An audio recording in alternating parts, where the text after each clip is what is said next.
The Wrestling Hypothesis podcast is brought to you today by Anchor. Anchor is a free way for you or anybody to record, produce, edit, and even distribute your podcast, so you can have it be heard by many major podcast platforms such as Apple Podcasts, Spotify, Podbean, Stitcher Radio, and many more.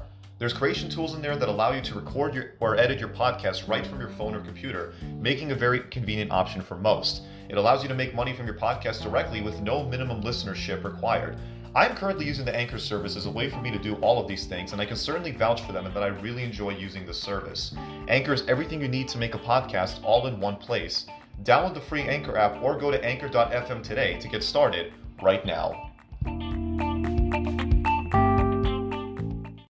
Okay, so earlier this week, MJF, Maxwell Jacob Friedman of AEW, took to Facebook and decided to post a sick burn as I've ever seen directed towards anybody. In this case, The Miz. I guess people have been comparing the two to each other, maybe even calling MJF a Miz clone. I actually remember, funny enough, that was my first impression of the guy. MJF clearly didn't like people making this comparison, hence the following post, where he included a side-by-side, of himself and Miz, with the following, and I quote, "Listen here, morons of social media.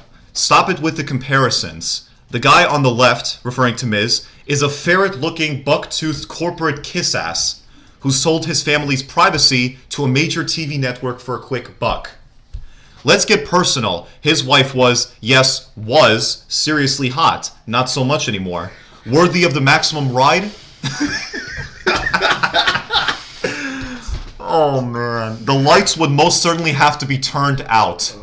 She only got with Mikey because she thought he was going places. Mickey Boy had the big belt, but as you know, was only the company's paper champ, and that pretty much sums up his career. Well, apart from being a mid-carder for the majority of it. Give him his credit, he's a good talker. Certainly no MJF, but he obviously talked his way or kissed enough ass to get himself in good favor with his company. Maybe that geriatric old fool has gone a little soft in his old age. The guy on the right, referring to himself, is the face of pro wrestling. And that's right, wrestling, period. He isn't a scripted gimmick. What you see is what you get in and out of the ring. The fastest rising star in the business. The salt of the earth. Better than Mike Mizanin, and he knows it. Hashtag better than you. Hashtag salt of the earth. Indeed. Indeed. God damn. Oh man. I got no words. I don't even know how you could respond to that. How can you respond to that? The Miz got no comeback. You can't come back from that. Yeah, you can't. You can't. I would be crying. Like, Kenny and I thinks that Miz is a Hall of Famer. I still think he's a Hall of Famer. Yeah. But if you want to make a case that someone could get you out of the Hall of Fame, this is it right now. Oh, so he's dead ass just got kicked out of the Hall of Fame because of that sick burn? Bro, you could ruin someone's career like that. You know what? I dead ass thought that immediately after this, man. Like, I thought about the Miz's Hall of Fame, career. If I was him, I would just act like I never even saw it. I would just play blind to the bullshit. No, the thing is, the Miz did see it. I'm pretty confident. He definitely did. Well, yeah, obviously, but you just gotta. Which is for the better, yeah, sure. Because anything he would have said you just gotta play wouldn't blind have to added it. up. Because I would cry. It's a lose-lose situation. Exactly. Whatever you say, if he responds, he loses. If he doesn't respond, he still loses. He still loses. Exactly. I was like, bro, the only way if he could respond is he cannot come up with something corny. Like, it really has to be some fighting words. Fight words. And what can you really say that's so comparable to MJF, who's a newbie in the business for all intents and purposes? Best talking right now. Maybe at the Burger King parking lot at 4. I'm right outside your house. Man. I was like, sheesh. I was like, this nigga said that? What made me laugh is that he said Maurice was hot. Keyword was. Yeah. I was like, I'm not gonna front. She was fire. She was hot. She was. And he's obviously referring to the days when she just used to like hit promos for Smackdown and say that shit in French and shit like that. Kids don't know about that, but like we do. But, I'm not gonna front. She was sexy as fuck. But then they turned into a wrestler. She was a regular. But and she was ass on too. That too. She was so bad. But MJF came at him and Maurice. Jesus. Yeah, I remember those backstage segments the two of them would have, like, 2009, 2010. Back, I remember I think they just started dating at the time. So they had like potential chemistry in there, like to the point where people assumed they were going to pair the two of them up. They did the whole on TV. The couple wrestling tag team better than anyone else. Yeah. I will say that because I they agree. work so good as such a heel couple. Yeah. But Jesus, what And it are really you helped the fact that they were saying? actually married too. Yeah. You know? There you go. Yeah, also, the icing on the cake to all of this was like MJF said that he sold his family's privacy for publicity. I was like, damn. Yeah. He's right because He's absolutely right. Because he has the He he has is his a own sellout in a way. TV. He has his own TV show. He's getting endorsements like crazy and stuff with his side projects. Every single time when you see the Miz on TV, you see his family right there. So it's like They're always so involved. They're- but they're maybe it's not always even so their choice. involved. Maybe it's not even their choice. I Yeah. would never sell my family's privacy for publicity. oh, not even. I that. wouldn't either. That's fucked up. No way. Right? So that's how the Miz obviously took this big L to MJF. And like it is what it There's is. nothing, just plain truth. Facts. MJF was pointing out. But yeah, this post just adds to the fact that he is the best up-and-comer, heel or face, doesn't even matter at that point, in the game right now. He really is. The dude's got a lot of potential. We'll see where the rest of his career goes, and I'm looking forward to that. This is episode 10 of the Wrestling Hypothesis podcast for your Sunday, February 16th, 2020. I'm the ABA. Joining me as always is Richard, What's up? Ricardo, What's up, guys? King Kenny, Yes, put some respect Never. But on my name. never. That's right. and our First Lady, Tara. Hello. And wow, 10 episodes in already. 10. 10 weeks in a row. 10 weeks in a row. 10 weeks in a row. That's what's up, man. Feels like just yesterday we started out this whole thing, and not even like the first episode for the public. Like we actually just came about and decided to record on our phone and practice the shit out of like what it's like to make a podcast. Yeah. I obviously came late to the game, but I feel like I've been here for weeks. I'm really enjoying this bond I'm building with you guys. This is so cute. You should have told me. I would have brought you guys Aw. all heart donuts. Only mine with vanilla, please. Well, coronavirus. Damn. All right, but back to business. You can listen to this podcast as of right now on various different podcast platforms such as Spotify, Apple Podcasts, Anchor, Breaker, Radio Public, Google Podcasts, and YouTube. Yep. For those that don't know, we have gone ahead with our own YouTube channel as a way for more people to discover the show. And the plan right now with YouTube is, other than posting the full episodes on there going forward, we actually did post up episode 9, last week's episode, on the channel, so you guys can go check that out there. But we can also plan to have bonus content exclusively on there, such as pay-per-view events and more. Like I mentioned before, it might not be a consistent thing for us to record our thoughts on a pay-per-view event, for example, and drop it the following day. So it may be just a sporadic thing. Right. Nonetheless, bonus content from the show is going to come at some point. So give us a subscribe, head on over there to make sure that you are not left out. Even if it is just a click, just to say hi, and then go away. Yes, because YouTube is filled with people who do exactly that. Do it for the views! In the comments section, right? Yep. Right. And if you are listening via Apple Podcasts, please be sure to give us a star rating on there, as well as some thoughts on what you think of our show. You can like our official page over on Facebook to keep up with the latest updates on the show, as well as leaving us a review on there. And if you haven't done so already, you can check out episodes 1 through 9 using any of the aforementioned platforms, as well as visiting our website, anchor.fm/wrestling-hypothesis. NXT TakeOver Portland will be taking place later tonight at the Moda Center in Portland, Oregon. I know Richard here isn't fond of the fact that TakeOver is in Portland. Facts. What goes so good about Portland? But that's besides the point. They have to go everywhere, Richard. I They are don't family care. friendly. To me, when it comes to pay-per-view, you need to go to big-ass wrestling cities. No. What if there's a little boy in Portland that is such a huge my fan? God. Oh, who gives a flying fuck? Nobody gives a shit about the kids, He man. does. WWE does. That's listen. why Yeah, the that show Roman is Reigns so thing. bad. That Roman Reigns That thing, yeah. is Listen, why listen, the show has listen, been so little bad girl, the past listen. 2 Let me years. tell you something right now. This is NXT. Yeah. This is not WWE. Two different scenarios. I don't know. Vince is diddling his little fingers in there. Technically, WWE is NXT. Okay, but Yeah. WWE is NXT pretty much. And ladies and gentlemen, I'm sick, so bear with me here.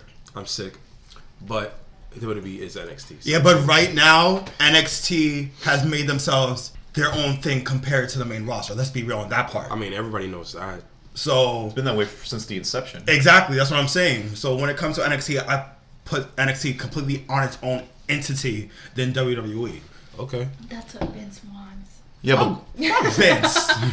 but anyways, looking at the match card for Seth for the show, it's really impressive, honestly. It's looking like elite levels of any wrestling match card you can find out there. Like, this has the potential to be, if not the best takeover of all time, like, certainly up there. Let's just get into it. Dakota Kai will be taking on Tegan Nox in a street fight. This rivalry began back at TakeOver War Games back in November when Dakota turned on Tegan and brutalized her, leaving her out of action until just last month. They inexplicably gave away their first match on NXT just a few weeks ago, though it was more of an angle where Nox picked up the win after hitting Kai with her knee brace. I don't know about you guys, but I have not been fond with the way they've been booking Dakota Kai since going heel. They booked her as somewhat of an ineffective character, one who looks weak and doesn't win most of her matches, and even when she does, it's due to pure luck, like a roll-up. This is a stunt I expected the main roster to be doing, not NXT. Dakota Kai has to win this match, and effectively, too, not least because she hasn't been booked with any credibility since going heel. It just makes sense, too. You don't want to have Tegan get her comeuppance over Kai in their first big match. I would drag this out, honestly. Honestly speaking, heels rule the fucking wrestling world. Tell him. Okay? I don't care what anyone tells you about Tegan Nox. Okay? That Fruity Pebble looking asshole. Alright? That's right. Listen. One thing I like about this rivalry is that it reminds me of the time where Johnny Gargano and Ciampa were at their peak. Yeah, it has some elements to it. It has some elements to it feud. because those two were best friends and whatnot, and their story. So pretty level, much, though. Right, it's not to that level, Is but it? it's like the watered down female version. yes, exactly, yeah, true. exactly. It's the poor man's Johnny Gargano and Ciampa feud. But with that being said, Would you the just way say it's like Sasha and Bayley? I think it's a little bit better than Sasha and Bayley because of the way I think because of the way Dakota Kai turned on Tegan Nox. You know, like you didn't really you didn't expect it in that moment. Yeah. You know, like I don't care what you know about wrestling or if you even say you expected it, but no, like really ain't nobody's thought that shit was gonna happen inside that cage. True. You know, in a War Games match. Yeah. So, yeah, I thought once Tegan Nox got her ass kicked by Dakota Kai, I thought, okay, all right, this is the start of something beautiful. Yeah, and to go back to what you were saying about Sasha and Bayley, comparing this feud to that one, that feud from 2015 and during their time in NXT, it wasn't really a case of Bayley and Sasha being best friends turned bitter rivals, Right. like one turned on the other. Exactly. They took a different approach at it from this angle. So, but you can compare it. This feud has elements going for it with Gargano and Ciampa and Bayley and Sasha, like you Yeah. said. So, and I'm really looking forward to this match. It's a street fight after all. It's Yeah, not like it just is. a one-on-one straight wrestling match with all these rules. I think this is gonna be a good match, to be quite honest with you. I wouldn't And sleep I think on a this. lot of I think a lot of people are sleeping on it. I think it should probably open the show. Usually tag team matches open the show on any given takeover. True. To be quite honest. Sometimes, If not a non-title match. Right. True. or just a regular match. Like Right. for example, Riddle and Strong back at 25. Yeah. Yeah, like a non-title match. Keith Lee will be taking on Dominik Dijakovic for the North American Championship. I'm looking forward to this match. It's gonna be a good match. Oh, yes. That's really gonna be a good match. You know, it's one of those matches you don't really mind seeing 20 times. It's so true. Because you kind of look forward to what they're going to do next. Variety. Right, In yeah. each of their matches. They've had like 4 matches already. Yeah. Over Yeah. the past year. There was variety in a lot of them. But this time, it's for a title. And it's at a takeover. And it's at a takeover. They're going to go all out for this. So, what he said, like the past 4 times, Keith Lee won 2. Did Dominic won a couple of them as well? Yeah. Now it's like the last one, but this time's for a championship. So since this one's at a takeover, it's for the North American Championship. Just think, what can these 2 big guys could do at a takeover for this title match? And plus, this is Keith Lee's first defense. Yeah. So Now, he has to go over. To be He quite has- honest with you. that- Yeah, no only- reason for him to drop the title here. Right. yeah, there's no reason for him to drop the title. I'll be shocked if he dropped the title, to be quite honest with you, after he just won it. But we'll see what happens. But that being said, who do you think is going to feasibly take the title off him? As of right now, I don't know. I honestly don't know. I can't say dream because dream. He should go on to bigger and better things. Right, exactly. But yeah, I think Keith Lee is there to take that North American title to the next level, man. You know, he's the only champion that I think is safe right now from losing that title, and I see him holding that title for quite some time. Keith Lee? Yeah. Yeah, okay. I do. Because they figure maybe that we're not going to put the world title on him. Right, exactly. Well, yeah. It's a consolation gift of sorts. Because he was getting so over by War Games around that time. But they were like, they didn't want to abandon the Ciampa Adam Cole stuff. But him being on the main roster, you know, for a few weeks helped too. It did. You know, because he got way over there. Hung with Roman Reigns, with Seth Rollins, with Brock Lesnar. Exactly. I mean, did we really expect any less though? No. I mean, it's Keith fucking Lee, man. Like, this guy's a fucking monster. No, this guy can do it all. So. Matt Riddle and Pete Dunne against the Undisputed Era for the NXT Tag Team Championship. The unlikely pairing of Riddle and Dunne has been one of the best things going on in wrestling right now in any promotion. His face is so funny. Every time you see it, he just looks so unbothered and so serious. Pete Dunne has 100% wrestling bitch face.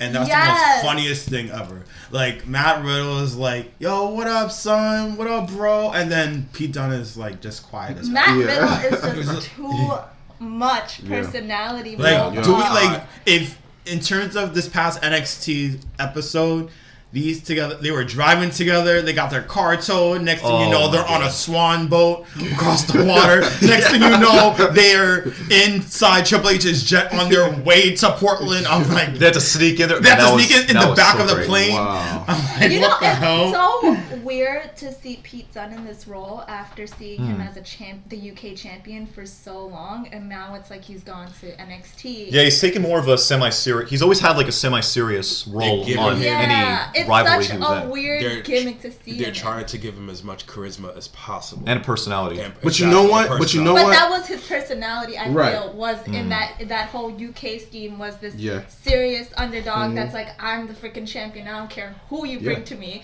And now it's just so weird to see him with Riddle. I mean, Riddle is great within himself. Like, don't get me wrong. But then it's just so weird because it's like the clash of their characters and who they are. Right. And it almost like is a clash of what their views on wrestling. But it works. Exactly. But it works. It works. And you know why it works? And you know why it works? Because Riddle is always at a 10. Like, this guy's going in guns blazing. He's not at a 10. He's at a 15. Like, that's your... Exactly. He has that personality that you know you would want to, like, fight in. Like, he'll say, like, one thing and you'll be like, what'd you say?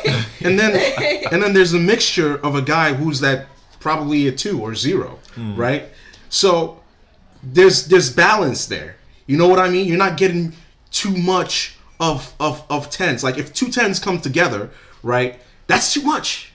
That is way too much. Like, that's like freaking Rob Gronkowski and freaking this guy. What's his name? Like Mojo Rawley coming together. Like, it's just too much. Yeah. I need some balance in my fucking coffee. I think at times it's like Street Profits. Exactly. Street Profits are always at a 10. And to think not too long ago, individually, these guys wasn't doing anything on NXT TV. They weren't doing anything. Like, Riddle had a little bit of a push, but it was. And Dunne was given a title match, right? But it was always stagnant at times, especially for Dunne. Ever since he lost the NXT UK title, ever since he lost, he's been very up and down. But honestly, his face looks like he's still reminiscing over that title, and he wants a rematch with Walter. Well, yeah, but the thing is, that'd be nice. That would be nice. Yeah, like, that was a great match. That would be nice. But since that, these two put them together for the Dusty Classic tournament and they won, it's pretty much a blessing in disguise, because in past tournaments that NXT had, you put 2 random guys together as a team and they fail. Not all. No, most times. Most times, yes, but sometimes not all. Not all. But like, yeah. Like, for example, Pete Dunne and Roderick Strong. This goes back to Carl's point right now. It worked. Back the end result, it failed because we had one of the best heel turns that Roderick Strong's ever had. Yeah. And the best thing to happen to him, yeah. And for Pete Dunne, he was still UK champion. He was still relevant. But here's the thing. Here's the thing about Pete Dunne, right? He was so much in limbo, right? Because he was such a dominant champion for what, 600 days or almost 2 full years. Yeah, almost 2 years. Like, how do you? So do you give him a demotion at that point? Like, does he vie for another title? Like, and that's why it was so difficult finding something for him. You know? But I feel like this is a perfect marriage. Honestly, I'm just waiting for the turn because I feel like it's not going to come soon, but I know it's going to come, and I'm waiting for Pete Dunne to go like, yo, just shut the fuck up. Just shut the fuck up. I feel like at times he's saying it in his head, and it just translates on his face, but he's just like, I'm here. I have a question for you. Do you think he will turn by Tampa? No. Too early? No. Too early. You know why? Because I think they'll win the championship. Exactly. Yeah. You know, I honestly on Takeover. You have to capitalize on something this hot. This is the one team. I'll look at it a little bit different. This is the one team that I would say will be undisputed. Yeah. This team. It makes sense. It's just so talented. It makes sense because you have Riddle, who's this great MMA star, and then you have Pete Dunne, who's a brawler, who was the freaking face of and NXT UK. Champion. This dude is a brawler. This dude is champion. Like, Riley and Fish are they dope, but I'm like, these two motherfuckers are like too many. You know what? These two guys are like too many Brock Lesnar's right here. Yeah. Hard hitting, hardcore, physical, technical whenever they want to be. Very submissive. It's quite interesting because I was watching AEW, you know, and I think Tony Schiavone mentioned something about Kenny Omega and Adam Hangman Page being two offensive juggernauts that are very difficult to deal with. Right? What? And that's why they are. And that's why they make such a great tag team, because they're so much dominant offensively that you can't, even if you're great at counteracting that, there's only so much that you can do to do that. And I feel like I'm not gonna lie. I think you're going into like a negative connotation. No. And I'm like, we better watch what you say. So if you see Matt Riddle, man, that guy has offense for fucking days. So does Dunne. Right, and so how do you counteract that? Undisputed Era, these guys are lethal. But listen, man, these are two of the most offensive-minded guys in the history of NXT, man. This match is going to be hot. It's going to be great. I wouldn't be surprised if they open the show with this. But Dunne and Riddle have to go over. Yeah, they gotta win this one. They gotta. It just makes sense. It doesn't make sense to bury them because they're so hot right now. Yeah, you strike while iron is hot. Which WWE's not known for doing, despite but being hot, like, you know, their past and what they were at some point, it doesn't make sense. You know, you can't just be like, well, here's all this heat, but you know what? Get buried. Right. Yeah. Exactly. And NXT is not known for that. History shows us that they almost always do what's right. You know, I don't want to say they always do what's right, but most of the time they do. Yeah, fair point. I mean, it's funny enough. I was thinking at it a little bit differently in the sense that, first things first, it never really crossed my mind that, Dunne's going to turn on Riddle. I never really had that thought coming at me throughout the weeks when they were paired up. So, yeah, I think, looking back at what you guys said just now, I can definitely see it happen. Not necessarily at the show, but sometime later down the line. Because as a case of Dunne just being like, okay, you need to shut the hell up now. Like, I'm done with this. Yeah, that's the only way that I could see it happening. But it's so funny because you see it happening in the future. I'm not saying anytime soon, but you see it happening where Pete Dunne's gonna just be like, just look at him and be like, shut up, just shut up. Right. Johnny Gargano will be going one-on-one with Finn Balor.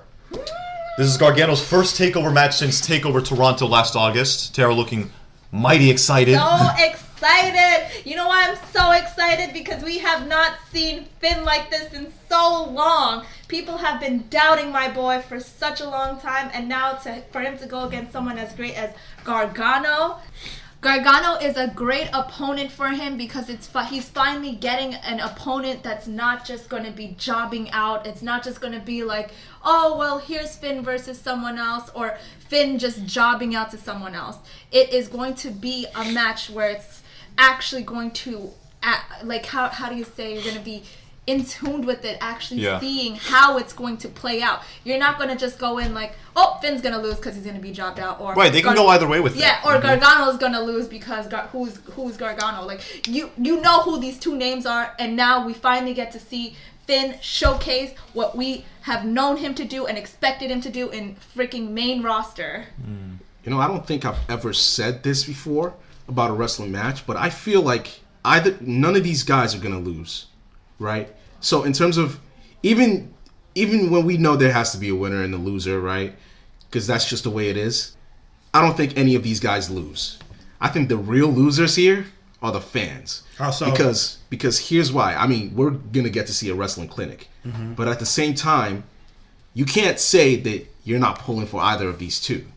You know what I mean? Like, even if you don't like Finn and some of the stuff they've relegated him to over the past couple of years, right? It's damn right criminal, but even if you don't like that, seeing him in this role changes your mind drastically. Well, Finn was always supposed to be a heel. Like, even when he was NXT champion, when he came to WWE, that was when you actually saw him as this good guy that's like he's the face. Right. But he wasn't shoved down your throat in the process. But before, in his independent career, this man was known as a heel. I mean, not like he was so over that people still saw him as a face, but his whole entire gimmick was heel. He created Bullet Club. He did all these things in New Japan that introduced such asshole-ish heel tendencies, and then he came to WWE. He did so well as a face. Yeah. Then he went to main roster, and then everything he's ever done just washed out. Yeah. So now to see him go back and become a heel, which was what he initially was, and dominate and show us again who he is, I think that's what makes it so great. Yeah. And it sucks for the fans because, you know, if you're pulling for these two and you see one lose, you know, it's going to be a tough pill to swallow. Yeah. You know, like who the hell do you want to see win? You know what I mean? Like, I can swing either way, but like I'm okay with either or. Right. Like Johnny Wrestling exactly. No one's gonna lose anything, like you mentioned, Kenny. No one's gonna lose anything from being on the losing end of it. It's kind of like AJ versus Finn. Right. Yeah. The thing is, I would say that this one, I'm pretty much agreeing with Kenny here, that like we're gonna be the so-called losers in this type of match because we don't know who's. You're rooting for both of them. Yeah, you're rooting for both of them. You know what that reminds me of? Stone Cold and The Rock. You don't know who to root for. You don't know who you want to win. You don't know who to win because it's two people in their prime, arguably the two best in the NXT roster, arguably, in today's roster, right? So, I'm not picking anybody who wins this match. I want to see a great match. That's been me like for like a while now. Okay, but if you had to choose somebody, I had to pick somebody, I'll pick Finn Balor. I'm picking Finn as well. I'll pick Finn Balor because he has more momentum right now, and he's been carrying this since day one. But the thing is with Gargano, I could definitely see, Ricardo, where you're coming from on that. Because Gargano, if not for nothing, he's been used pretty sporadically since being left out of the NXT title picture with Adam Cole last summer. I mean, it certainly didn't help the fact that he got injured in the middle of this Finn Balor feud heading into War Games, the last Takeover, a couple months back, where the match was supposed to happen initially. That got canceled. Finn Balor had to wrestle Matt Riddle in a bit of a filler match. So Gargano, in his case, if he loses, like, it puts him in a very, very tough position. Really tough, because think about it. He would still be in NXT, right? Unless we're anticipating a return to the main roster for Gargano, what's he gonna do after Finn? Like, would win or lose? Yeah, right. Like, it doesn't really give him. There's no room for that. But with Balor, you can kind of gauge that. So Balor winning against Gargano, and then gets the champion, or feuds with another person, So I don't know what he's gonna do after this. It's very, very, very tough, to kind of gauge that. Yeah, I get what you're saying, man. Gargano's been like in a state of limbo since the summer last year. He's not really gonna go. What are they gonna do? Like put him back in the NXT title picture? And don't say a match with Triple H. Let's not. Yeah. Don't say that. Okay, I don't want to hear any of that stuff because it's not. One, it's not. Okay, you're essentially putting a guy right, that can't possibly go anymore because he's way too old, right? And what? Talk to Taker. All right? Listen, Taker has no business being in the ring either. He doesn't. Okay? Would you like to see him fight against Johnny too? But no. But tell them that though. No, I'm telling everyone that supports that idea of Gargano facing Triple H. Triple H has no business being in the wrestling ring anymore. Let's just call it what it is. I agree. Agreed. Okay? So this notion that he should fight Gargano because it's some type of a dream, it's not a dream match. It's not. 5 years ago, maybe. It's not a dream match today. Imagine if they do it though. I'll be like, me and Kenny are going to be proven wrong. Yeah. Because I said that a couple episodes. I said that like a while ago. It's the worst thing you can possibly do because one, you're inserting an aging legend into an NXT storyline. And another thing, it doesn't make sense. Yeah, one has nothing to do with the other. Right. Like those two, Triple H and Johnny Gargano, are not mutually exclusive. Make a point for what's the story that you're gonna write. What's the story there? The founder of NXT versus the heart of NXT. Who gives a shit? Who cares? That was great. Who cares? So what? So what? That's funny. That's like Triple H fighting. I'm sorry. That's like Hulk Hogan fighting against Cena. Okay. Would it have worked in, I don't know, 2010? Maybe. They were planning, funny enough you mentioned it, Maybe. they were planning to do it in WrestleMania 25, I think. Right. Maybe. Maybe. They were. There were talks at the time. I'm just saying. 5 years ago was 2010 with Hulk Hogan and John Cena. Okay? That was 10 years ago. No. I'm saying in retrospect to Triple H and Johnny Gargano. If you get my reference, I'm saying that match happening 5 years ago is the equivalent, well, not in star power, but in terms of intrigue, it's the equivalent of John Cena fighting against Hulk Hogan, WrestleMania 25. Yeah. It didn't happen then, and it shouldn't happen now. Period. I don't think it makes sense for it to happen. Doesn't. Actually, at all. It doesn't. There's no case for it. I'm sorry.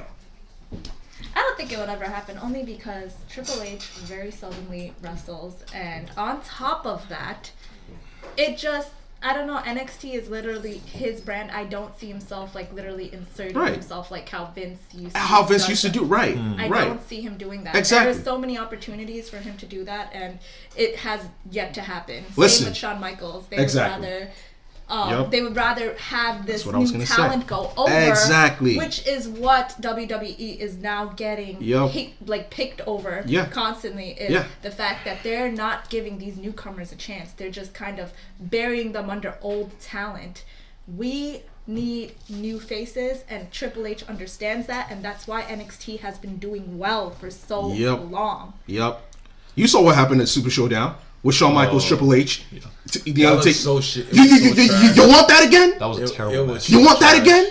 No. I don't want to see that in NXT. I don't even want to see a hint of that in NXT. Not NXT. There's absolutely no reason why that should happen. Period. Yeah. WWE loves adding to that point you guys made. WWE loves to maintain the status quo. They always like to go back to the same 4 or 5 stars that are aging, that are not getting any younger by the year. They're no spring chick. John Cena's not a spring chicken anymore. Taker was no spring chicken. Orton's no longer of a spring chicken. Triple H, far from it. So even mentioning Gargano and Triple H, just the thought of it doesn't really resonate with me. Thought of it is disgusting. Exactly, because how would they bring that story about? There is no story. Triple H would just never do it. That's my point. Like, I mean, maybe Vince might make it happen if Gargano was to go to the main roster, like they teased before. But no, I'm just saying, like, Triple H just would not do it. The only way that it would ever happen if Gargano was forced to go to the main roster and Vince was like, hey, this would be a great idea. Exactly. It would be Vince's idea. Yeah. It would be Vince's idea. Congratulations, sense. Richard. You came up with the Vince idea. Congratulations. You're tripping. You're welcome. Yeah. You're tripping. You're welcome. You're welcome. And no, honestly, the reason why I say it is because NXT, like everyone on that roster is known as being Triple H's children. They literally look at him like a parental figure, a role model. Like, it just doesn't make sense. And he looks at them as their Papa H. Yeah, no, he literally, because he trains them and he literally tries to build them a career that is forged into wrestling history. Right. And then the only way that it gets tainted is when they go to the main roster, which is why he was pissed when Vince put his little fingers in the NXT roster last year and picked out the four of the greatest things going on, four of the greatest people wrestlers at that moment, and then brought them to the main roster, destroying NXT. Black, Ricochet, Gargano, and Ciampa. Thank God 2 of those 4 ended up not staying for too long. And it was, well, yeah, because can you imagine Ciampa and Gargano getting wasted right now? Yeah. Especially Ciampa. Yeah. I was already pissed that Ciampa had to have that neck surgery. I was already pissed about that. That's not his fault. No. Not that. The neck injury? No, No, not that. no. But to some degree, you could blame Vince because Vince didn't even know that Ciampa had a neck injury until he found out from Triple H. Triple H was livid at the fact that Vince took Ciampa at the time, because remember, Ricardo, they were supposed to face each other at Takeover New York. No. Mania weekend at Takeover New York. There we go. Vince did not even know that Ciampa had a neck injury. Exactly. He had him wrestling these unnecessary tag matches against the Revival, against and it Cesaro and made Sheamus, I no remember. sense. They had this long-going rivalry, and then out of nowhere, You put them together. best friends. Yeah. Oh my God! But to be fair, I wouldn't say that it was completely out of nowhere with pairing the 2 of them up, because if you remember, Gargano was somewhat of a tweener. Yeah, he was on and off with Ciampa. Like they were even teaming up for the Dusty Classic last year. Yeah, but it just made no sense to put them together in that main roster at that time, because they were building up to a rivalry between the 2, and Ciampa was like, he had a freaking neck injury, yes, but the fact that he was supposed to put on one of the greatest matches at one of the biggest pay-per-views, and then that got pushed up, that got tainted, because he was literally, you had this guy literally wrestling 4 times a week. Not even 4 times. Yeah, like it was like 3 to 4 times a week. That schedule was brutal. Every single week leading up. The WWE schedule is the most brutal in any sport. The most physically demanding. And why do you but think can you imagine with a neck injury? Like, that's even worse. And why do you think Ciampa said himself, he said, I remember him saying this, if I move up to the main roster, he'll retire. He will retire. And I don't blame him for that because of what happened to his neck. Right. Mm-hmm. I don't blame him for that, which is why in today's WWE, you move to the main roster, you're ruined forever. And you know what? And you know what I like about NXT, to your point about Ciampa, is that they, even when they moved up to the USA Network, you don't see Ciampa wrestling every week. You don't see Adam Cole wrestling every week. They're giving them, and so and it's a weekly episodic show. Yeah, and 2 hours. Yeah. It's not like it was 1 hour just last year. So we end up missing these guys for real in the ring. But which is not a bad thing, because it's not. It's a you're not overexposed to these wrestlers. Number 1, and number 2, besides that doing what I like what Triple H is doing, yes, you have your main guys, but he gives other people to spotlight on the other rest of the shows. Like, for example, not so long ago, the women main events had 1 week, and then the next week you see Adam Cole, and then the next week tag team main events, and then it fluctuates. And the same thing with AEW too, right? Like, when was the last time we saw Chris Jericho wrestle and the main event? Right. In a one-on-one match. Exactly. In a one-on-one match. If he's wrestling, it's mostly in tag matches where other people are doing the younger guys. Yeah. Well, I'm just adding to your point. They're getting mini vacations. That's what I call it. Yeah, it's like a mini vacation because they're getting their just dues. Because, like, time to rest, time to recuperate. Like, Adam Cole, he's been wrestling all last year. He deserves a break. He does. Ciampa, he's coming back from obviously from his injury. Even though he came back in November, he's still trying to get used to being back in NXT. And same thing like with your point, AEW. Jericho's the same thing. But he's much older than Cole and Ciampa. Yeah. right? So I love Jericho. He is just so good, and even now, like I feel like he uses his wrestling breaks with still like wrestling. Chris Jericho. When he did that cruise, that wrestling cruise, that was like Chris Jericho is a genius. Yeah, like that's always one of the best things that I've always seen someone do. I would say he's one of the top 10 smartest wrestlers I've seen. Yeah, this is why he was the reason why I knew AEW would be as successful as it currently is because of him. Because no, it is because of him. No, that's he was carrying the load. But that's what I'm saying. It's because of him. Chris Jericho would never leave Vince unless there was some legit promise and he knew that it was going to be something great. And that's when I knew AEW was going to be just a gold mine. And you can't help but think Cody Rhodes. The Rhodes family, like, come on. The mind of that family? I'm telling you, don't mess with the Rhodes family. I'm telling you. I don't know. That's why it was just so baffling when every time, like, before AEW came out, Ricardo. People were doubting AEW. Okay. But I knew deep down in my heart that it was gonna be great. Cry yourself a river, like. No. How about you just stop talking and relax on the train ride that you weren't a part of at first, and be happy that we let you on. Okay. Damn. Wow. Okay. Wow. You're lucky. I am very sick. You are very lucky. I can't get back at you right now.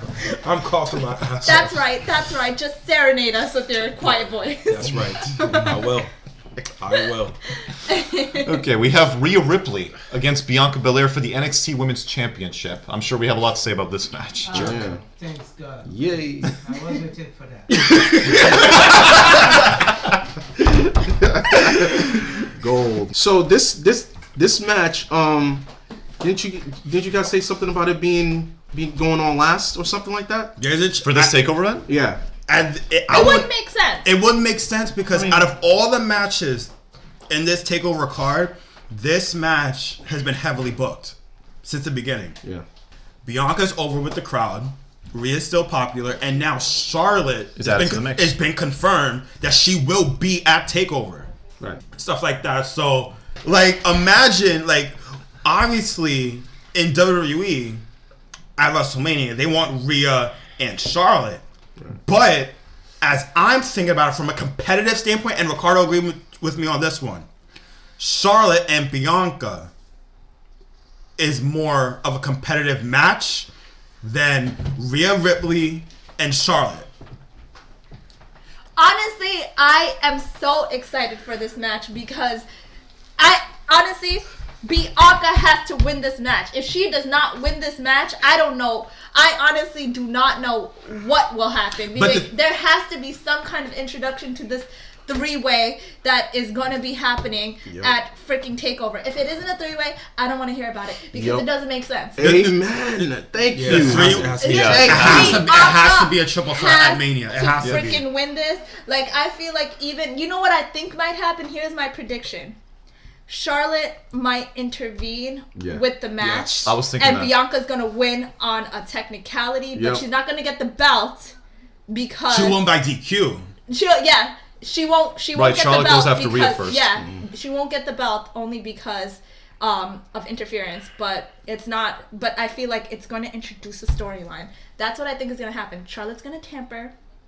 I don't know how, but it's going to happen that way. The reason why this match there cannot be a definitive winner is because women's wrestling needs this. It's a lose-lose situation if they go ahead with a definitive win. If they go at I have never wanted there to be an interference more in this match. Like, I want there to be an interference. I want someone to fuck it up so we can have that moment to say, okay, 3 of the best women in wrestling right now are going at it for probably the most important women's title in in wrestling right today. Yeah. Right. You know? Listen, and from my standpoint, this is the match that's most interesting to me out of this entire show because of 2 reasons. What kind of match they'll have, I'm curious to know what kind of match we're going to get out of these 2. But most importantly, who's winning the match. And here's why. Just a couple weeks ago when Belair was declared the number 1 contender, the general consensus was that it was just a filler challenge for Ripley to run through to get to something more meaningful heading into WrestleMania weekend. Someone like an Io Shirai or Dakota Kai. And that Belair is receiving a token title opportunity at a Takeover event before getting called up to the main roster.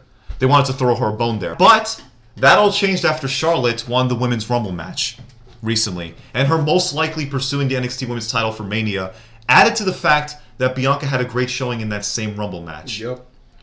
All that came together, and now it's looking incredibly unpredictable. What route they'll be taking for Mania, given that Belair has been inserted into this whole Ripley-Charlotte title feud. For me, this is the toughest match to predict. But, that being said, I do see your guys' points about Charlotte making an interference. There's not going to be a definitive winner. It's going to be Rhea retaining, and then Bianca's going to win on, as Rich said, DQ. And I think that's how it's going to, like, pan out. I feel like it's, you know what it's kind of eerily like? It's like a better version of, like, Charlotte, Becky, and Ronda, in a sense. Yeah. More intrigue going into it. Yeah, I think that is what this is, and as it's playing out. And you guys did mention this 2 weeks ago. Kenny and Ricardo. And with hesitation, yes. I never said that it was wrong. She never did. And she's right. True. Thank you. True. Mm-hmm. I just said I'm not sure because of Vince. Yeah. That is my point. And that's a valid point. Yeah. Because Charlotte is his literally like his best person on the main roster. She's the moneymaker. Yeah, and that's like literally that's all Vince cares Giving about. that, and you know what? To your point, I see your point, and I'll raise this other point. The only way it makes sense inserting NXT Women's title into a big WrestleMania marquee matchup is if Charlotte's involved, because she's the winner of the Royal Rumble. That's the only way, right? This makes sense. Okay? Not having this title match on a takeover on WrestleMania weekend, but instead having it on a marquee show like WrestleMania. The only way it makes sense is if Charlotte, or a winner of the Women's Royal Rumble match, is in this match. Right. And that's why I thought originally that it makes sense for her to go to NXT, because think about what it does. Not only is your biggest star in NXT now, she's the biggest star, and then she's elevating the whole entire brand, right? And the women's division. You know what exactly. But you know what I'm also wondering? I'm wondering if, from like a financial standpoint, if they're trying to build hype up for NXT because of how badly NXT sales did last year for WrestleMania weekend compared to Supercard. That's a good point. That's a big deal, and I'm glad you made that point. I would say, in terms of that, I would say you need an extra star for that. And that's what Charlotte, Finn. Yeah, I would say for that point, I would say you need an additional star. Like who? If you had to pick an additional star, who would it be? From the main roster. Yes. AJ Styles. Yeah, because AJ Styles hasn't been in NXT before. Exactly. NXT NXT crowd don't know how to feel about him yet. And he was there earlier this year at Survivor Series. That Survivor Series, yeah. So wait, is the perfect person to jump from the main roster to NXT. Because look, if I got Charlotte and NXT, both of them are the top two stars in NXT, and they will significantly upgrade NXT to greater heights. Remember, because we all know this. Undisputed is going to get called up sooner, because they have no. We don't know that. We don't know that, yes. But since Roger Strong lost the gold, it's only a matter of time for Riley and Fish, and then Cole is going to lose the belt. Okay. So you're saying Adam Cole out, AJ Styles in to carry. That's an even trade. That's what I'm saying. That's an even trade. That's what I'm saying. Right. That's an even trade. Yeah. Because to be honest, Adam Cole doesn't need Undisputed. Undisputed needs him. That is true. Adam Cole's a bona fide star, period. Would you also say about Gallows and Anderson, would you bring them down? Hold on. Gallows and Anderson, along with Styles, I will have no problem with that. Okay. But here's the thing. If you trade him out for Undisputed Fish and Undisputed on the OC? Yes. Honestly, that's what I'm saying. That's even, like I said, That's even fine. trade. Yeah. You know what I really want to see, and what the fans have been wanting for a very, very long time, is OC with Finn. Finn with Finn. It is only right. I think Triple H will capitalize on that. And hell sales that they're having, that'll break it. So many times on the main roster, and they never done followed it. They Right. never followed Also, through. So if that was to happen, that'll be money. Yeah. But like, remember what you said about Adam Cole, and you're trading Adam Cole for AJ Styles? Yes. What if AJ Styles took over Undisputed?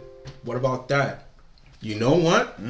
You know, the Bullet Club, right, has been having, I believe, different leaders. Yeah. Throughout the years. Throughout the years, right? First it was Finn, then it was Styles. In order to make a a brand like that notorious, you need a change in head. So Undisputed, it's its own brand. It's never this set thing that all 4 members are undisputed, and you know there can only be 4 members, right?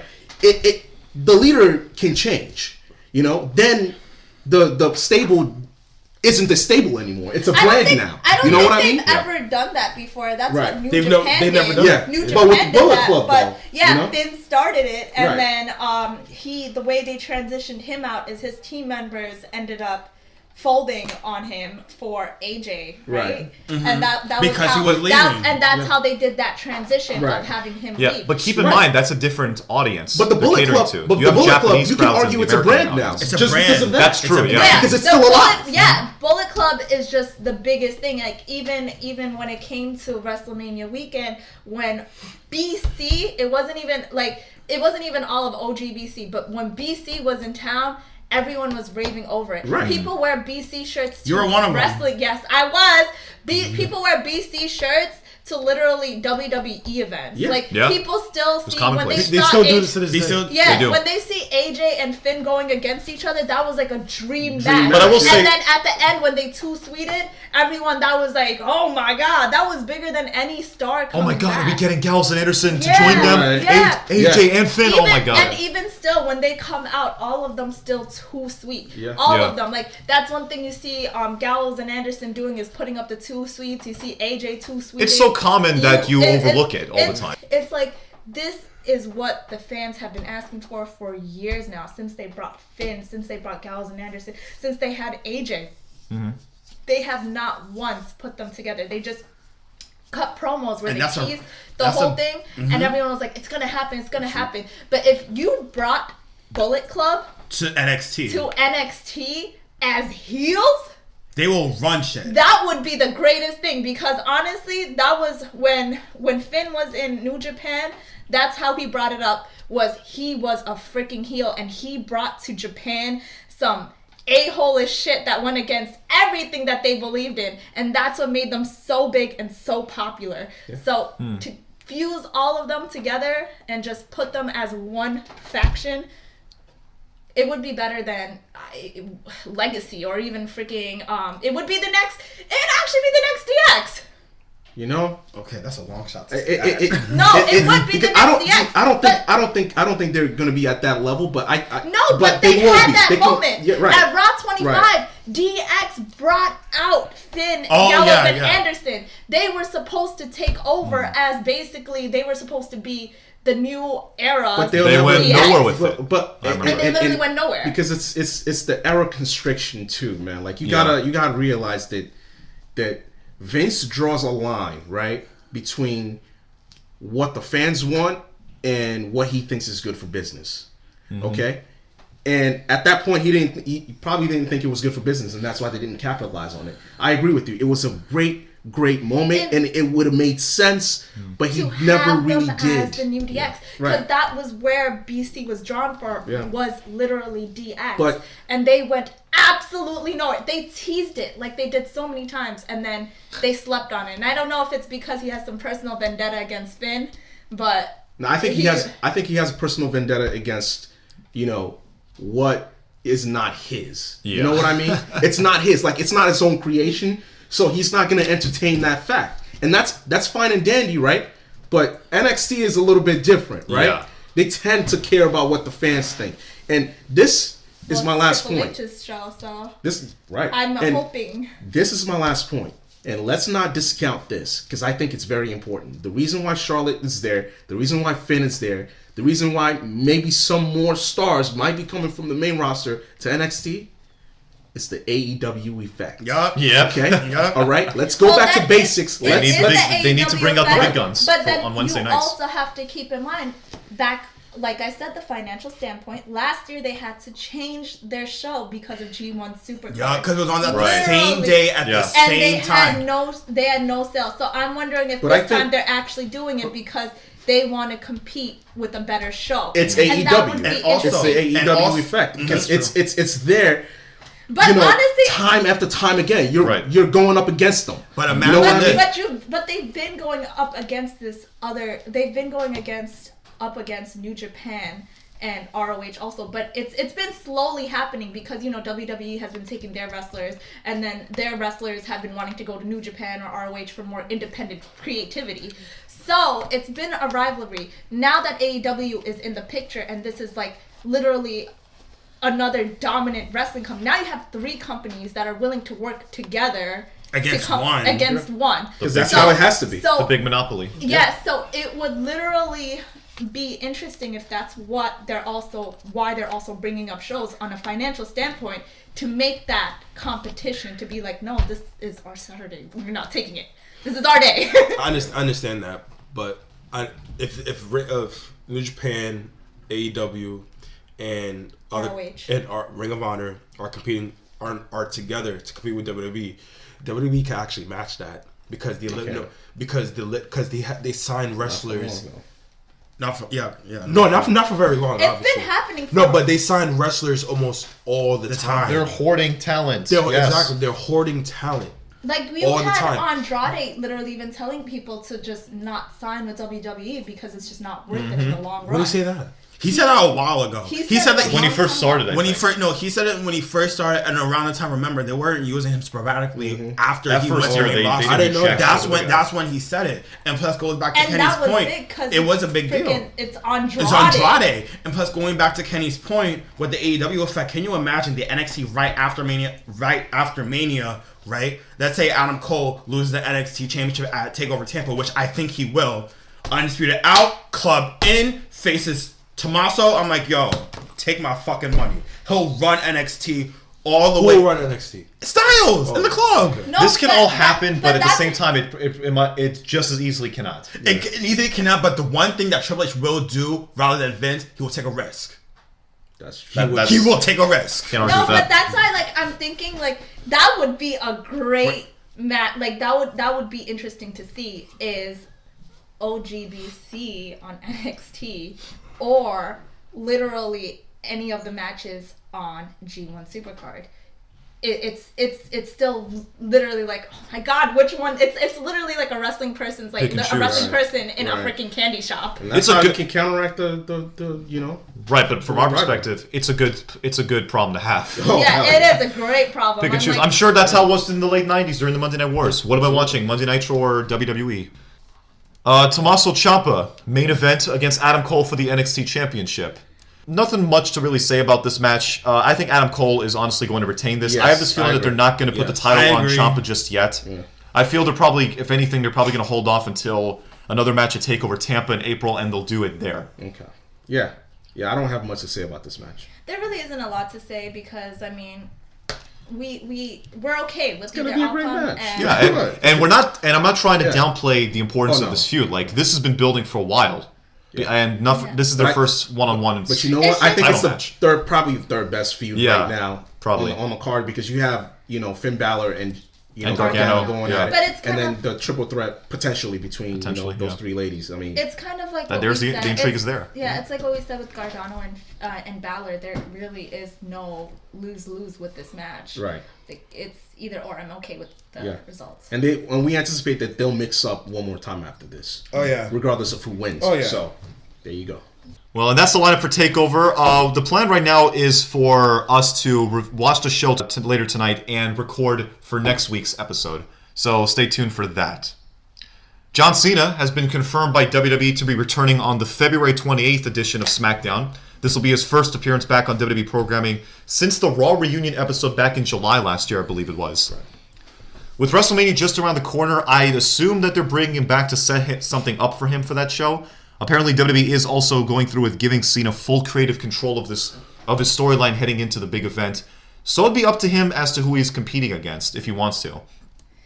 Now, there's reports going around that WWE may end up changing their big WrestleMania matches that they had already set in stone initially. One of those matches just so happens to be Roman Reigns against The Fiend Bray Wyatt for the Universal Championship. WWE may end up changing that title match into John Cena against The Fiend instead.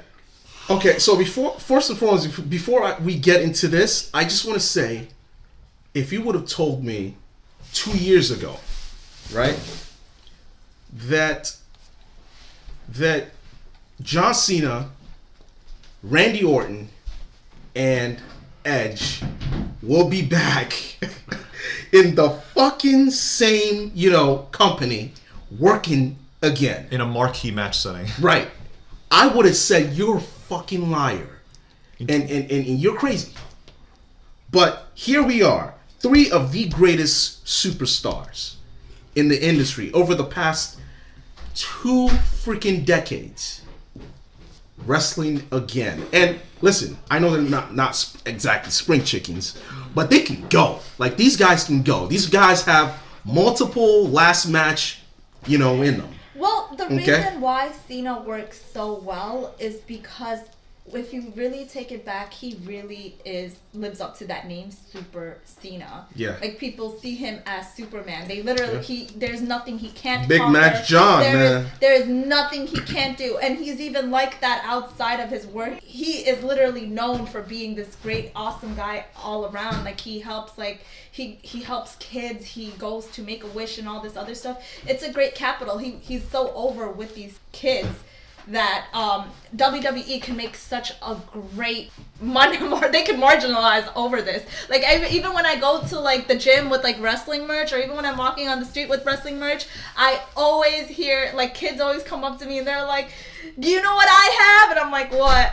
A John Cena shirt. It's not even I swear, I remember there was a disabled man that came up to me and he was so excited to tell me about and show me a picture of him with the John Cena shirt at a wrestling show.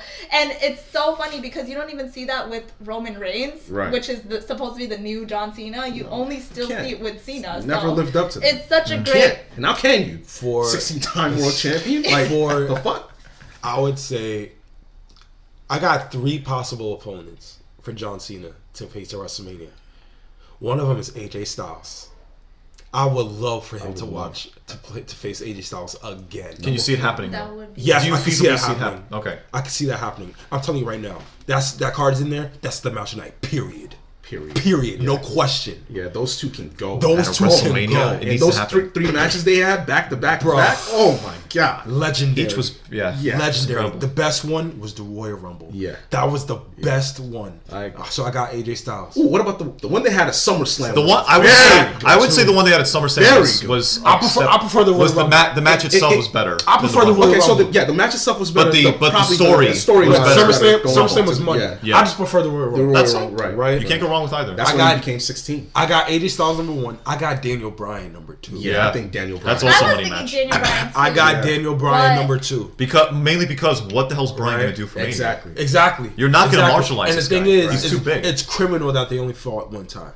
A big match. So that's what I'm saying. Big match once, Number 2 and number 3. This is a sleeper. This is my sleeper. Because Richard told me about it the other day, and I kind of agree with him. Okay. Aleister Black. It's intriguing. Hey, listen, Aleister wants the fucking smoke. He wants to smoke because exactly he wants to smoke because it's like this. He's been calling people out. No, but exactly. So I was like, yo, who needs a? You got to think about it like this. Who needs a push right now? Aleister Black. Aleister Black is. And I believe Cena will put him over. I think Cena will do it. I think Cena will do it, win or lose. It doesn't matter. Like, Cena needs to put him because over. If he's facing someone like that he needs to put him over. Because in my opinion, I'd feel like this. If Cena faces Black is next in line for the Universal title. WWE title. No, Universal. I'm talking about SmackDown, right? WWE. Whatever. Alistair's on Raw. I don't give a fuck. Universal, WWE, whatever. Well, it doesn't make sense to bring him back on SmackDown and then have a Raw superstar. Right, yeah. Oh, okay. You know? Okay. Yeah. So, I think he should be next. But that's definitely a dark unless horse. they do it's a dark horse. Because Because Aleister Black needs some help. They really have done nothing with Aleister Black, and I feel like he's so talented. I was so pissed that they literally just did absolutely nothing with him. He's one of the best in that company. Seriously, honestly, I literally like his moves. They're so impeccable. I don't understand how they have not capitalized on anything with Aleister Black. You know what would have made sense? Aleister Black versus The Fiend. Yeah, I would have actually liked that. It makes sense. Aleister's good as anybody to take the title off. Both of their gimmicks are being dark as fuck. Yeah. So can you imagine Aleister with his whole black magic gimmick and like this whole like I'm literally possessed or whatever? He's supposed to have like this very dark, edgy underworld gimmick. Yeah. Like it's kind of like the Undertaker, but it's kind of more modern, I would say. Bray Wyatt on the other side has this whole psychotic dark gimmick. It would have made sense for that to happen, but they never had that build up. It's the perfect pairing, you know. You have like you said, two dark guys coming together and making a great out of a situation. The only match that I believe really makes sense for Aleister Black to have would be a match against the Undertaker.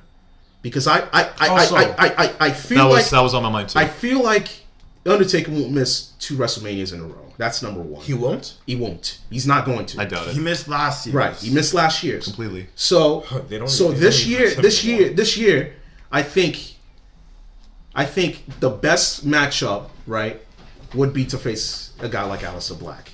You know, those two coming together and Taker handing over the reins to a guy like Aleister Black, that's money. It would have made sense because that's what. If you look at Aleister Black, no, it would make sense because if you look at Aleister's whole gimmick, even when he comes out, his intro when he comes out, I see. he It's similar to Taker's. Pops out It's similar to Taker's coffin, and then he just walks in and he has he has the most spookiest look. He has the. You think that it's demonic? It's very reminiscent of Undertaker. Dunne has like RBF. Aleister Black just looks unfazed by everything. Right. Someone will smack him in the face and he'll still be. And you know what? I can't wait to see his WrestleMania entrance. If he's in WrestleMania, I can't wait.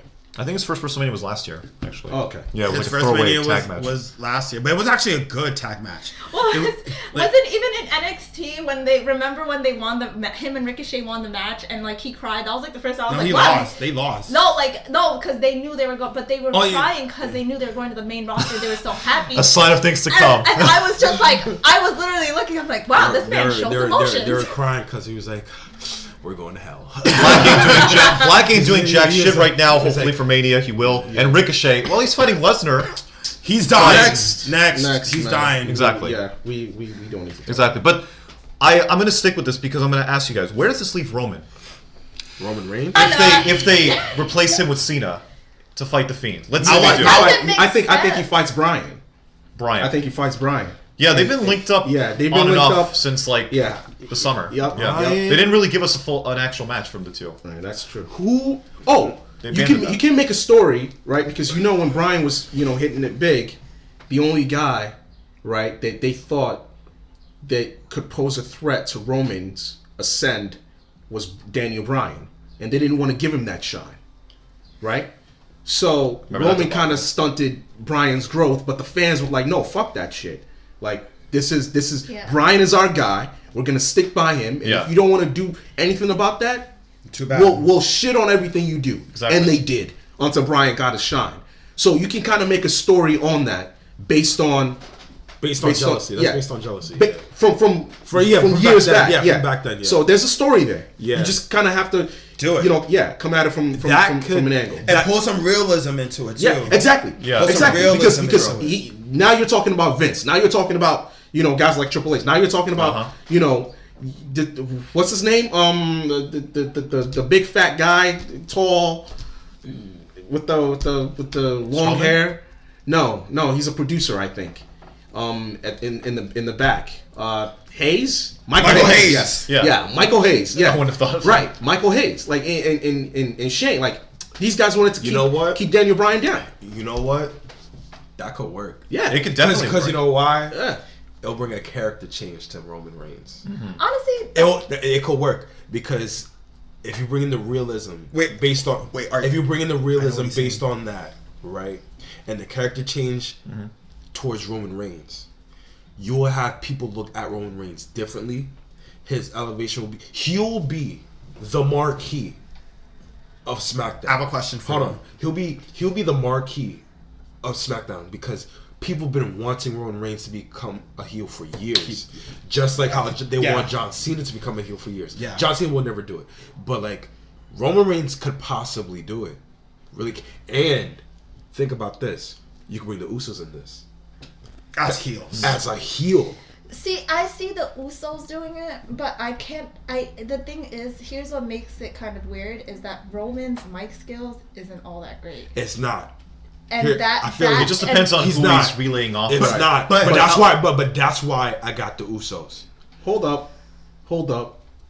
You make a good point that the Usos are better than Roman on the mic. But here's why I don't think he needs the Usos. Yeah, that's what I'm saying. No, I just wanted him to make like a not in terms of Usos, not bringing the Usos in terms of Daniel Bryan, right? Because like it could be like the thuggish version of the Nation of Domination, right? But here's the thing. Here's the thing that I think you're missing though. Like as Abba said, it's got to be the person that's standing next to him. Who the fuck is a sparring partner? That's all. Right? That's what matters with some. And that man is Daniel Bryan. And if it is Daniel Bryan, Daniel can get aggressive. Daniel can bring that out of him, just like Cena did in their match. Yeah, a couple years ago. And the authority too. Yeah, and right. So he can bring that because Daniel's a great sparring partner. Oh yeah. People can sleep on Bryan's in ring promos. I actually really want to see it, and it's such a shame that they're both on different brands. And what's that? Seth against freaking Roman. Wait, what? Seth against Roman? Yeah. Again? And why do you want to see that? No, but I only feel like it was just it would have been a great storyline because now you're not seeing Seth Rollins as the Shield. You're seeing Seth Rollins as Monday Night Messiah with his own. But that doesn't make it. Okay, so I see your point. I get the story. That would elevate Roman's character a little bit. It will. I don't know about that. But hold on.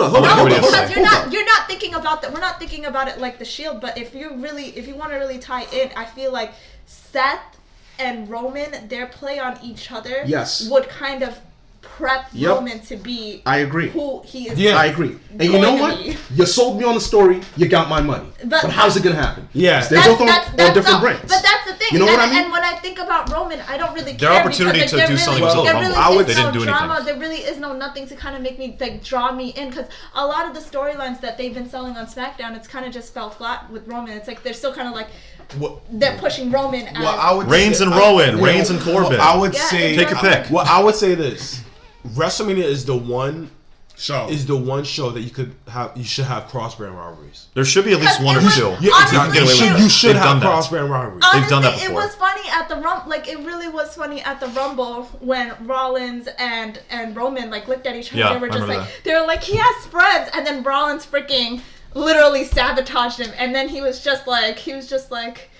Sorry, man. Rumble, and he was also like, I'm the Monday Night Messiah. I get it, but they didn't really advance the story enough to start something there for Mania. But you want to know why? Because they're on different brands. It makes literally no sense. There's no build-up. But that was the only thing that had me that's kind of cool. Monday Night Messiah could definitely work. It can work. Monday, and it's not as Rollins.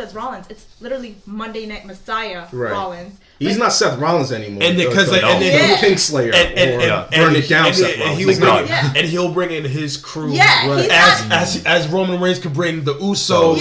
Okay, that could work. It could work. That's why I said she sold me. No. I just don't know how we're gonna get there. It wouldn't unless they were doing what is that thing? If that were to happen, Rollins would have to make the first move. Well, yeah, because that would be. So let's say if this was around Survivor Series, do you think that will happen? No. I think it's just SmackDown versus Raw. It's too. That's too brand rivalry. It's too freaking heavy to have that type of rivalry. Right. You need a WrestleMania or the SummerSlam. And you know why? But you want to know why it'd be so great? Because Rollins' mic skills would be impeccable when it comes to Roman, and Yeah. I feel like he true. would know Roman's the because right he brings buttons. facts to Yes, push, and yeah. he Because they were would brothers know, once. Yeah, Yeah, and yeah, he absolutely. would know the right buttons Yeah. to push Yeah. better than anyone else. Because and Roman, that's- because Wait, everyone, because Roman. wait, hold on, wait. But John Cena did? Oh yeah. that is true. That is true. Yeah. Cena's on a whole other level. But Yeah, I'm exactly. talking about like current Rollins is roster. Cena. Current I'm roster, talking about right. current roster stuff. 'Cause it's unfair. That's the only. That's unfair. Yeah, That's not fair. that's the only. It is, yeah. That's literally the only rivalry that I would ever care to ever watch for Roman. Other than that, it's just Yeah. it's boring. Right. I don't even if Okay. Daniel Bryan was to do it, it's boring. But I don't think anybody would take a jab better than what John Cena did. Yeah, that would. Yeah. No No debate. one. Yeah. No. No debate about that. Man. But I'm saying the only thing that would make it interesting is Yeah. Monday Night Messiah We'd just be coming intrigued, down. and I'd definitely buy a ticket to see that show. Yeah. I just need to know how they can get to it. You know? And if it's a good enough storyline. Oh no, it'll be a good it'll be storyline. good. Trust me. It'll be good. Trust me. I agree with The everybody. amount of people that'll be in there. I don't know. The potential for certain storylines has been there from the start, and then they just fuck it up. By the time we get to the Monday Night match, Messiah has been good as on it a will pretty be. Yeah, Monday Night savage, Messiah's been on a pretty consistent. savage, Yeah. on a savage Yeah. like reign right yes, now. unless we Like, see Usos and AOP every fucking week, and if we see Reigns and Rollins every week fighting it out, not do you keeping know it how special by good- not, you know. AOP versus the Usos, AOP would dominate. I don't know, man. Those super kicks. I don't know about super kicks. You know? Don't sleep on Those the super Usos. kicks are, if you take one to the head, man. Don't sleep on the But singing even a different tune. but I'm saying even- MMA, so. But even Buddy Murphy versus with someone from like AOP, like it's still a great pairing. But they it's need. gonna be really Listen, good to see if that happens, Roman needs one more piece. And who do you think that will be? Someone who needs it. It don't make any. It doesn't make any sense to add. Owens. So What would he be no, doing? No. No. Who would you say No. if that rivalry were to happen? Who would you say will be that one person to be added to Roman's side to face Seth Rollins? To be honest with you, dead ass gotta think about it hard. You know what? I'm not even gonna touch on that. Because we ain't even there yet. It's way too. But that's yeah. We're in too deep with it. Yeah. We're thinking Yeah. too much I about would- it. I think we should pull ourselves back out. Yeah, and just but move but forward. back to the whole where Roman might be going towards for Mania. It would not surprise me if they do something with him and Goldberg. I Oh, knew God. someone was going to say that. I And here's why. Spear Here's versus why. spear. Spear versus spear. And here's why. Here's why. Oh shit! Here's my reasoning behind this. Goldberg is set to man. fight the Fiend Bray Wyatt at Super Showdown in 2 weeks, right? Mm-hmm. We're so close to WrestleMania. You honestly think they're not going to want to, if Goldberg's in stable health condition by coming out of this match in a few weeks, you don't think they're going to want to book him for WrestleMania? They will. They absolutely will do They some will. try. But I think that match for Roman, it's a lot more intriguing. I wouldn't Because mind it's it. Right. It's against an Asian legend that made the spear so notorious, right? That not like no one wants to get hit by Exactly. Goldberg's spear. Exactly. Right? I And then don't even Roman, care. he's I the don't- big dog, like- quote unquote. And he's a new kid on the block now, and he's got a little pep in his step, young lion. Wants to come and show Goldberg at the end too. I love it. 5 years has been on top, and Young Lion still. Right, exactly. So I think it makes for an intriguing matchup. I Gives Reigns don't something think good it'll to be a do. wrestling clinic. It doesn't have to be. Right, it doesn't have to be. It could just be one of those 5-minute matches where Roman goes over. Spear, Superman punch, spear, right, spear, spear. Exactly. Jackhammer, spear. right. That's it. Exactly. In terms of Goldberg, I'm like, his spear look was the most painful I've ever seen. Yeah. I mean, like, I don't want to get hit by that. Yeah. Because you see everybody's spear, And he has the best spear to this day. To this day. No question. To this day. No Because question. even how his old age, I don't want to get hit by him. Hell So, no. Because what Roman Dolph Reigns, Ziggler took? Roman Reigns. Yeah. I said Roman Reigns. Goldberg used to play football. Yeah. Right. He used to play football Well, so did professionally. Roman, too. Yeah, that dude professionally. was- No, Yeah. professionally. Next level. Right. And so like Goldberg So took. did Roman. So, no. She went to Yeah, the now Roman did too. Roman Him did too? too. Yeah, he did Okay, play Can't football. deny that. But like Goldberg was like in there, but like Yeah. Goldberg's spirit, I'm like, Lord have mercy. Even at this age. Even When at he did this the age, I'm like, Ziggler I don't matches. want to To me, get his that. part of Ricardo knows what spear I'm talking about, which is honestly personally my favorite. Remember that episode on Raw when he speared the shit out of Christian? That was my favorite spear. That's my personal favorite spear of all time. Christian, I was like, yo, he murdered him. He like, it was like, Yeah. shit. Yeah, bro. I'm like, He was going for that chair he got hit shot. by Boom! Damn. I was like, Oh man. Yeah. Oh my god. I brought him down. His spears, spear versus spear match. his spears was vicious. Yeah. But it remains to be seen. We'll see what Roman does. Yeah, you get a big marquee match out of the way for Mania. You have Reigns do something somewhat meaningful. I wouldn't mind it. And Cena against The Fiend, I would much rather see that than Reigns against The Fiend. Yeah. Oh, that's Right? a fact. Yeah. That is a Oh, fact. yeah. I think Fiend going over Cena, getting revenge For what happened at WrestleMania 30? Exactly. I think That's it's a fact. beautiful. The That's story's good. like right there. I remember you said, Ricardo, you didn't even want that match to happen the minute I told you they were thinking about doing that. I said I don't want the match to happen because I don't want this nigga Cena to win the Universal title. I clearly Right, said and that's that. exactly, and that's gonna why you let him lose. And that's why That's why he Yeah. loses. That's why you have him lose. So what happens if they say "fuck you, Ricardo" and they I'll be have him win? happy. I'll be happy. I'll be Here's my happy because thing. I don't want him to win the Universal title. I really No, don't. what if he wins? What if he saying. wins the title? That's what he's was saying. saying, fuck Fuck you. you. Here's the thing. I don't think Cena's at that age where He he's has not nothing even- to prove. He Right. knows what he has right. to do. And put he's over on the somebody. record saying he doesn't want number 17. I don't believe that to be true, but he's on the record saying he doesn't want number 7. Well, if you don't want number 17, That's your then thing. you have no problem losing to the Fiend and putting him over. That's And it. I think But he will do that. But here is my thing. I mean, yes, I see Cena going against the Fiend, and I feel like that would be great for Bray. But then at the same time, I'm also kind of like, you're kind of like taking away a title shot from all these other wrestlers. Oh, I see that your are point. on I the see I don't show. think so. So let me ask you Especially something. for wrestling, I'm just kind of like, You bring up a valid point. And but who do you put in that spot? Exactly. Who the They hell's haven't over on really SmackDown right sold- now Right. but for then a they haven't- WrestleMania title match? Right. They haven't really sold anyone else. No, but then it's exactly. it's still kind of also like, No, it's like this. It's like, when was the last time Cena came on TV? Raw reunion. Raw reunion, Yeah, like right? in July last year. Right. Has anyone like really challenged for the for the Universal title? Well, actually, no. I think has anyone ever challenged for that top spot? Well, okay, Are you that number one guy dude that took the brass ring and went from the time Cena Cena showed up till the time he's gonna show up now? Roman's And then- taking, Who the hell has like Reigns has taken a back seat since then. No, exactly. Bryan, they've done that feud to death. Bryan to some degree, but since then, nobody since Cena's return at the Raw reunion on has done that. So the fact that you now bring him in, and possibly if you get him to go for the Universal title, then you have no choice. Right, that's a valid point. You have no choice. And it goes back to my main point earlier when I said the three main stars are back.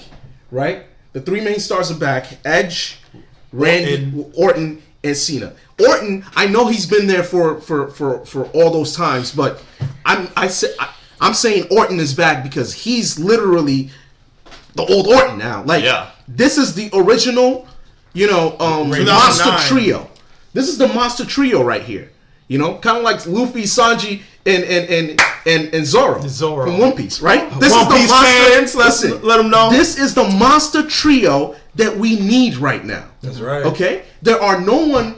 You can make an argument for some superstars today, right? But I tell you this much: there are no one that can match the power and the veracity of John Cena, Randy Orton, and Edge. When they're on, they are on. Okay? Facts. And you need to respect your elders, take a backseat, and enjoy the fucking show. And that's what the fans are going to do. Honestly, Kenny's public service announcement. That's right. Honestly, here's right. what it is for Bray Wyatt. I feel like it's WrestleMania, dude. I want to see something dark and freaking spooky. Like, I want to see This ain't Halloween. No. You remember when Bray had that whole Wyatt family thing and how freaking weird that was? Yes. And then Finn He's had got his the whole demon. Yeah. world And then he has that. in And then his Finn had hands. the whole demon thing. And they literally went nowhere with that that. was I feel like there needs to be something freaking spooky. Like, I don't want to see Superman versus No, Bray Wyatt will do Bray. that. No, but that's the thing. Bray Wyatt will do I that. want something like Even if Bray's big. going over? Because He's going over. Like, he's not just he's not just winning against a random guy. He's winning against the guy. The guy that they've never found a replacement for. Provided that they don't stick to the original plan of Roman. The thing is, I will not sleep on Bray Wyatt to get this shit done. No, I don't either. They're not going to do him dirty for WrestleMania. No, exactly. No, I'm talking about to hype up the rivalry. Bray will know what to do. Yeah. I'm not worried about I guess because he is going after every single legend, it would make sense. But because look at it, like I Bray wanted Wyatt to do something so freaking spooky. Like Bray Wyatt beat Reigns. He beat Bryan. Yeah. He beat Kofi. Mad niggas. I literally just want. I guess I'm like knee deep into like the whole like. The dark thing? Bray got this. No, I'm like literally looking into the whole Alistair and Bray thing, and I think that would be like the ultimate. Like, if Alistair faces, Bray, I would have no problem with that. I would have no. But that's a championship. But listen, the build up that I want. Right, but that's a championship match. Now, if you believe that Alistair has done enough and has enough on his resume to challenge for a championship match, fine. It's like Kane versus Undertaker. Remember that match? But see, No. here's the thing. My question to you is, Sarah, do you believe that Alistair has done enough to warrant a marquee matchup for a world title at WrestleMania? Well, that's the thing. They just never had the build up. Exactly. The answer is no. And this is why you put a guy like John Cena in, or you entertain the fact that John Cena can be part of a Universal Championship match, because you need that marquee, like you need a dancing partner that can go on with Bray and put on a freaking promo. Right? I'm not saying that's not going to be like a bad match, but I'm like, WrestleMania. And then capitalize match, on I'm like, yeah, listen, it's not a hard work. You're not seeing it yet. I am seeing it. You're seeing it, but you're not sold.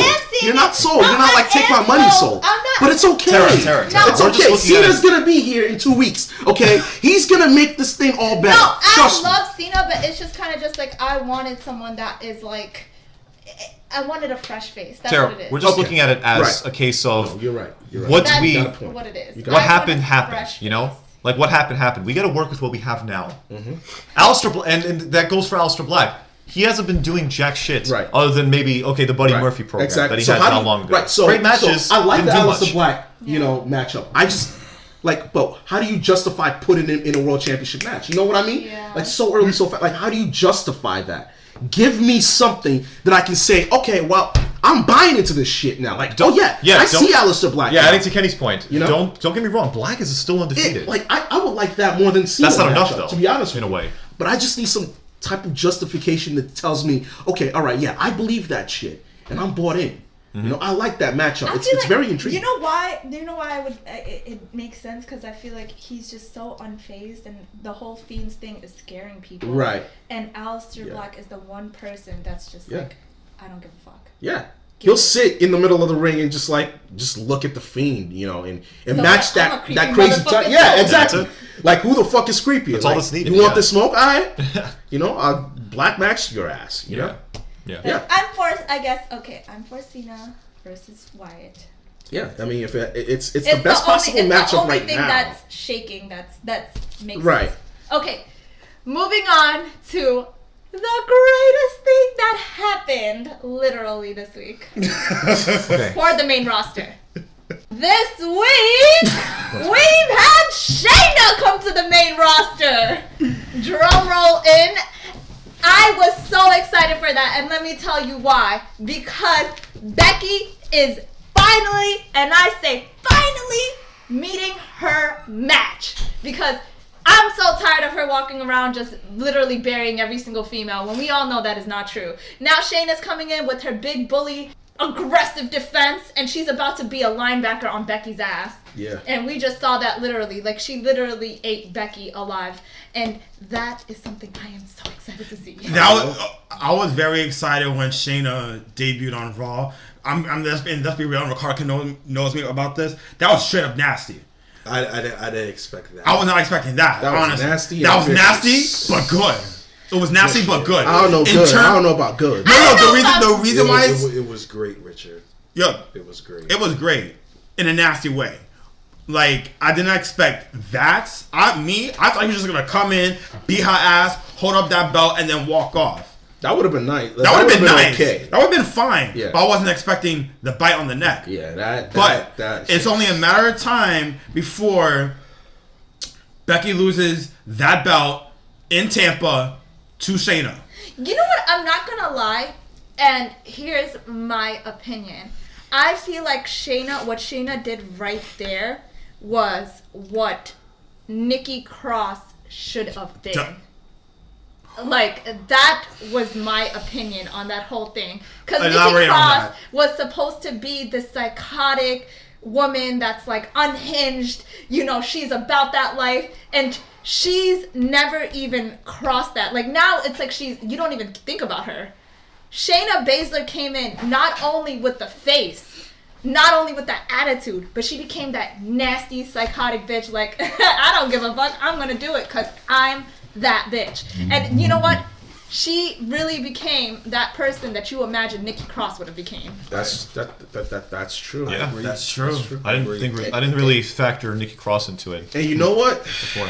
The one thing that makes this very interesting to me is that, I mean, we've anticipated that she'd come. We spoke about it, last week's show, and it was great. But what Shayna did, man, that was just downright disgusting. Yep. I wish they would have done a little bit more to give the blood a little bit more color, but because it looked fake as fuck. Yeah, she bit hard on that blood capsule. Yeah. But needless to say, man, like that was awesome. you know what I love about this the most? Seeing the look on some of the fans' faces when Shayna appeared. Right, the fans that didn't watch NXT, that weren't chanting NXT. I saw a couple of them in the front row, and they didn't know what the fuck was going on. And then the bite happened, and then the look on their faces was just like, whoa, like, what the fuck did we just see? And I love that. Because to me, to be quite honest, if you don't know Shayna, right, you're surprised as hell. But if you know Shayna, you're like, oh yeah, she's that fucking lethal, But if you don't know Shayna and you've never watched NXT, it's like you don't know what to think. And I love when wrestling fans feel like that, because it's intriguing now. We're looking out for Shayna now. Where's Shayna gonna be? Is she gonna come out next week? Yeah. Where's she gonna attack from? How's she gonna? What's she gonna do next? Because if she's willing to go that crazy, first time seeing her, imagine what she's gonna do. Yeah. Right. Like that. Yeah. That's just I can't crazy. wait. Adding on, I thought, some people have their reference. They have their kind of they're kind of holding back where they didn't actually like the whole blood capsule thing. And for me, I kind of liked it only because it brought back not only like the sportiness of wrestling, but it brought back the edginess and the theatricals that we're used to, where it's like there's so much blood and there's just so much gruesomeness. But I also like that it was just like Shayna is about that life. Shayna is a badass bitch. She does not care. She will literally tear you apart. Yeah, and that was literally what I thought. Yeah. Is that Becky Lynch, when it comes to WrestleMania, stands literally no chance when it comes to my girl Shayna. That's right. And I love Becky, but she needs to lose that title, and she needed some competition. Yep. And literally, Shayna is that. Yeah. Elimination Chamber's in a few weeks, so that could be their reasoning for putting Baszler in contendership. Yeah. Only thing that I would say is that it's looking like Shayna and Becky are in for a one-on-one match before WrestleMania. I'm terrified of that because I feel like they're giving the match away too soon. Like you said, Elimination Chamber is in a few weeks, man. Yeah. So they could just have Baszler win the Elimination Chamber match. That's true. But to fight Becky at Mania. Think about it. Who is the right now? Who's the rivalry that you're Becky saying what's right Becky now? gonna do for Chamber? Right. Yeah. Okay. You know what I mean? Yeah. They could just not do exactly. anything. They could just not do anything. Yeah. To be honest, I personally would write her off by having Shayna, decimate her to the point of where we believe that she's going to be out for a couple of weeks, miss the Elimination Chamber, right? Possibly Shayna going into the Elimination Chamber, winning, and then that bullshit bite mark might have done it. So gotten affected or something. You could say that. I'm sorry, but you could say that. But you can also not, because and this is why I wasn't a fan of how they booked Becky post-attack. They had her come back and cut a promo and to say, I'm going to find you and I'm going to kick your ass. Right. It's on now. No. I didn't like that because now, like you said, that biking can come back. Yeah, like that's what I'm saying. She can get affected by it. She could use that. She could use that to her advantage and say like, I'm gonna miss like a couple 2 to 3 weeks, whatever. And you gotta hype up Shayna. Yeah, you can but at the same time it didn't help that she came back and cut that promo. I see Shayna fucking with her for the next few. No, exactly. That's what I'm saying. You gotta hype her up. WrestleMania. You gotta hype. I don't see them having a match. What, I see Elimination Chamber being that one pay-per-view where Becky's gonna be like, you know what, Shayna, I'm tired of you like messing with me, all these I'm gonna face you for WrestleMania. That's what I see happening. I don't see her going off at Elimination Chamber because, like I said, it makes no sense. You already had the hype. Also, you gotta hype up Shayna Baszler. You gotta make her look as dominant as possible in the Elimination Chamber. No question. That won't be an issue because if she was in the Elimination Chamber match, I see her eliminating every single person in that one match by herself. Yeah. Exactly. No, exactly. That's what I'm saying. Because the division is so far, like it's so the division is. We know that Becky is right here, right? It's severely weak. So we know the rest of the division is right here, right? But here's the difference: Shayna's right here, right? So while Becky is better than the rest of the division, Shayna's on a whole nother level. True. Right? So she's essentially not only lapping the field with Becky, but she's lapping about a couple more times the rest of the division. Yeah. So if she ran through the whole I don't think she should even get scathed in that Elimination Chamber match, to be quite honest. That's just me. The only real match that I see Shayna really going against is just Asuka. That's the only other person, and that's because she. Okay, sorry. That's only because she's the only other person that Becky has been in competition with. So that's the only other person that I see Shayna going against. Charlotte's already out of the picture, so. WWE will be releasing their first episode of a brand new documentary later tonight after NXT TakeOver Portland, taking an in-depth look at the Ruthless Aggression Era, which I'm really looking forward to. And you know what got me thinking about that particular era and reminiscing the greatness that was going on in that time period? Speaking for myself, it was my favorite era in all of WWE. I know some of you guys actually preferred the Attitude Era, which you can't go wrong with, honestly. They're very neck and neck for taking the crown for best era throughout WWE's entire history. And I figured we'd have a debate on our two favorite eras in WWE and try to make a case for why one is superior than the other. Obviously, all the eras possess at least a few distinct qualities about them that set them apart from the others, so we're going to try to keep that in consideration as we go along. So, how did each era begin? Well, the Attitude Era began with the Montreal Screwjob, at least how I perceive it, in November of 1997. I'm sure all you guys listening know exactly what that particular event was, so I'm not going to go over it again, because you guys have heard it ad nauseum by this point. After Bret Hart left the company to go to WCW at the time, WWE as a whole started to soon move towards a permanent shift to catering towards the hardcore fans, such as the teenagers and the young adults. They did this by introducing edgier content on their programming, and I would say it only reached its peak years during the time Stone Cold Steve Austin was the world champion. Meanwhile, for the Ruthless Aggression Era, it began with the aftermath of the Attitude Era. People go back and forth on when exactly this era truly began, but for me, I think it started soon after WrestleMania 18 in March of 2002. This is when we started seeing newer, younger faces being pushed into the spotlight. You had your Brock Lesnar's, your John Cena's, Randy Orton's, Edge, Batista, Rey Mysterio, and so much more. In for Ruthless Aggression Era, June 24th, 2002, the minute that Vince came out to Raw, the entire roster came out, he said, who is going to bring out that ruthless aggression within themselves to propel themselves to the next level? Because remember, at that time, after WrestleMania 18, they had so much of influx of talent, they didn't know what to do. Because Raw was one show, SmackDown was one show, and then in April, shortly after WrestleMania 18, that's when the brand extension began. Some superstars will go to Raw, some superstars will go to SmackDown. Both of them will have general managers. At the time for Raw, it was Eric Bischoff. At the time, it was Stephanie McMahon.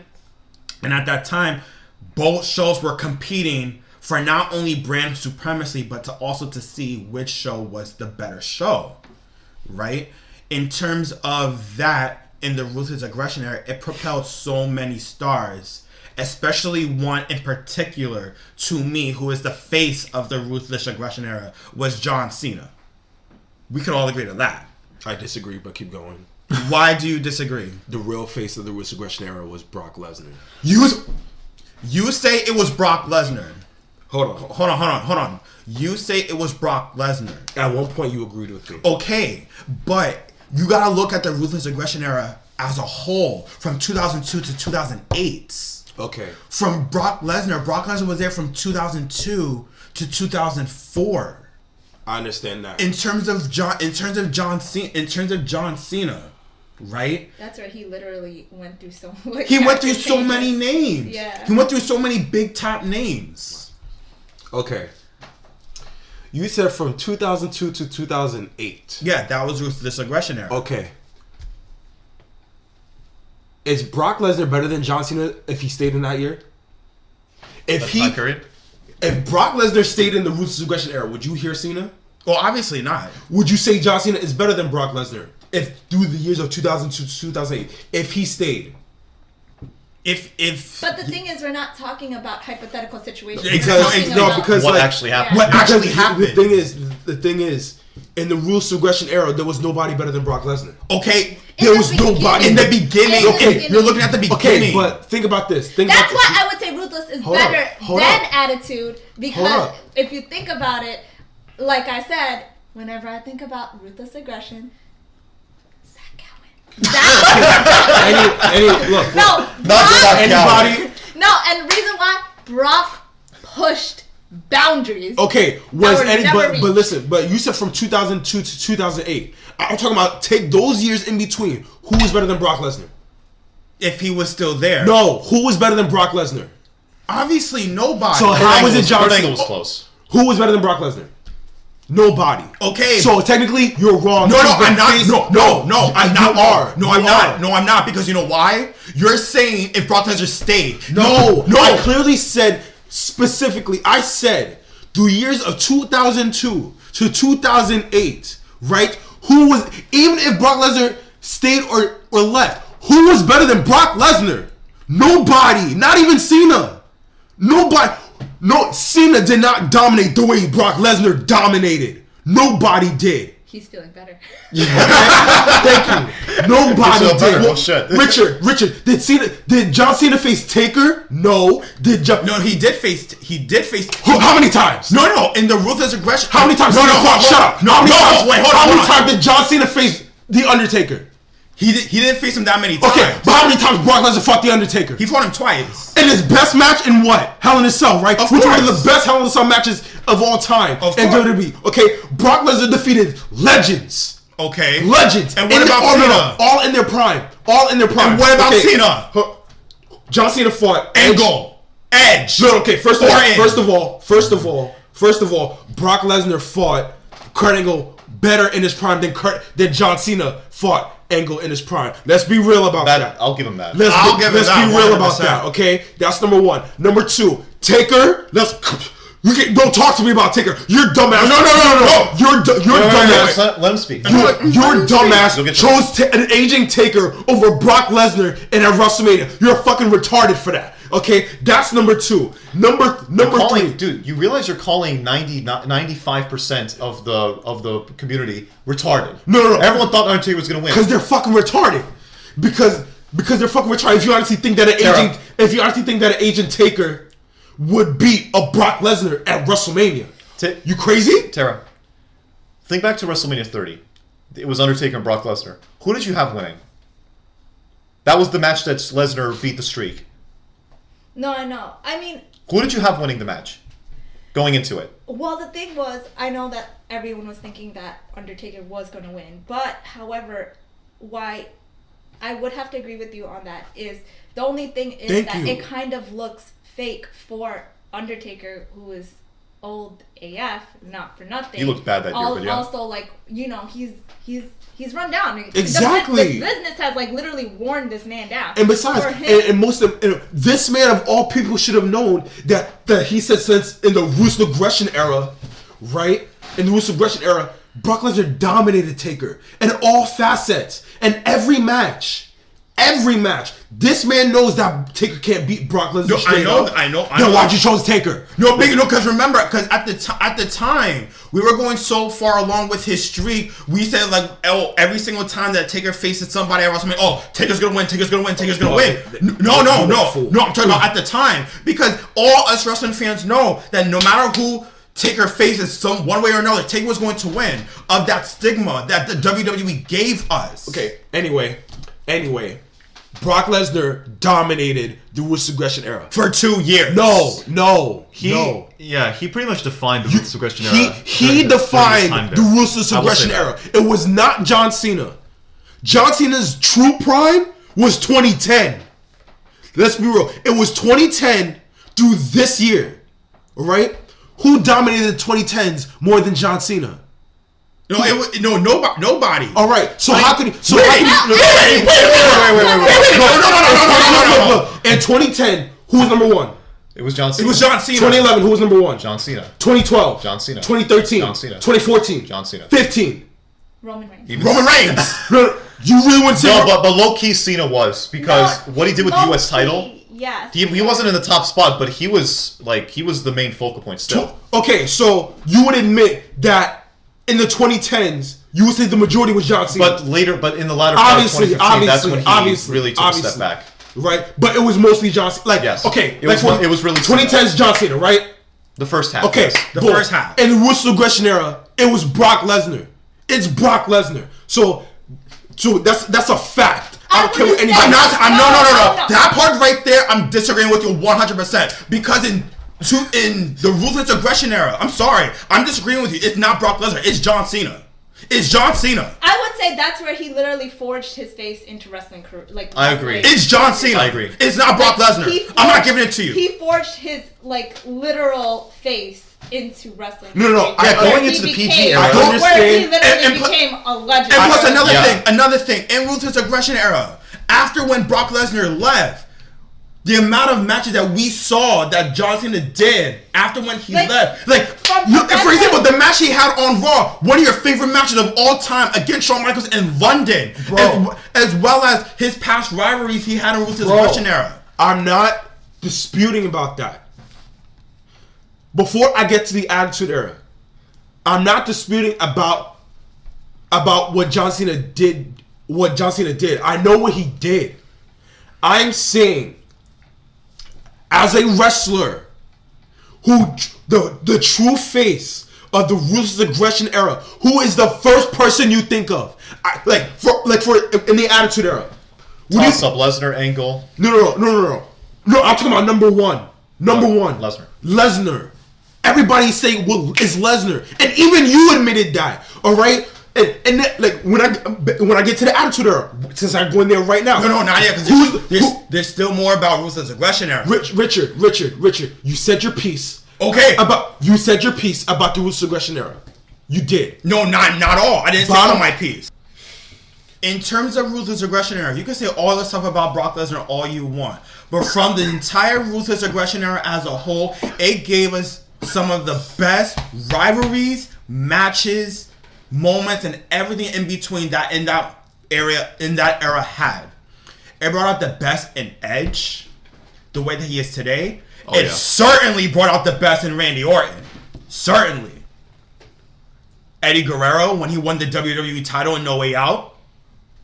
A brand new superstar in Rey Mysterio.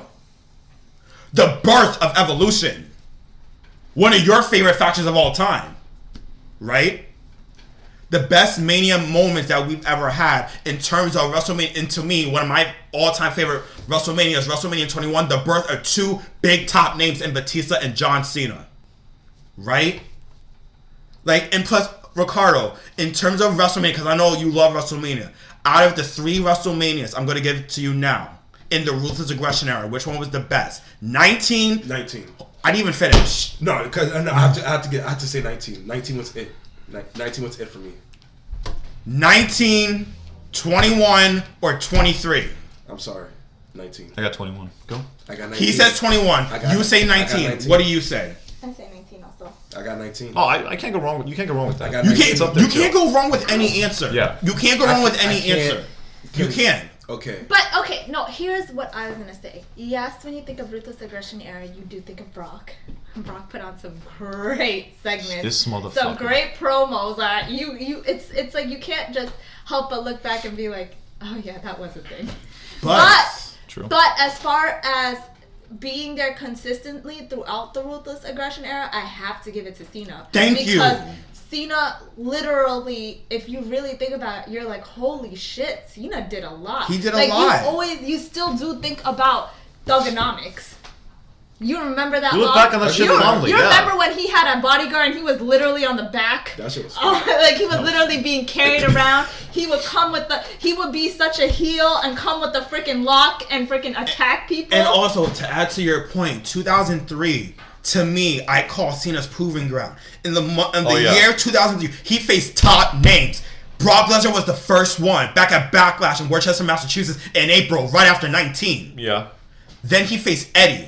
Then he faced Taker at Vengeance. Yeah. Then he faced Angle at No Way Out. Then he faced Benoit. Okay. But like the thing, that was a proving ground. That was his proving ground year. Also, it was Benoit's years. Benoit. Oh, you can't talk about Ruthless Aggression Era and not bring up Benoit. Yeah, that was Benoit's year. So there's like so much. There's so many. Okay, guys. To the Attitude Era. Yeah. Okay.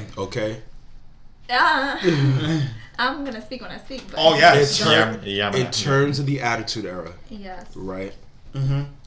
You said the face of John Cena was. I mean, the face of the Attitude Era was John Cena. Fix your sentence. The face of the face of the Ruthless Aggression Era. You said was John Cena, right? Yes.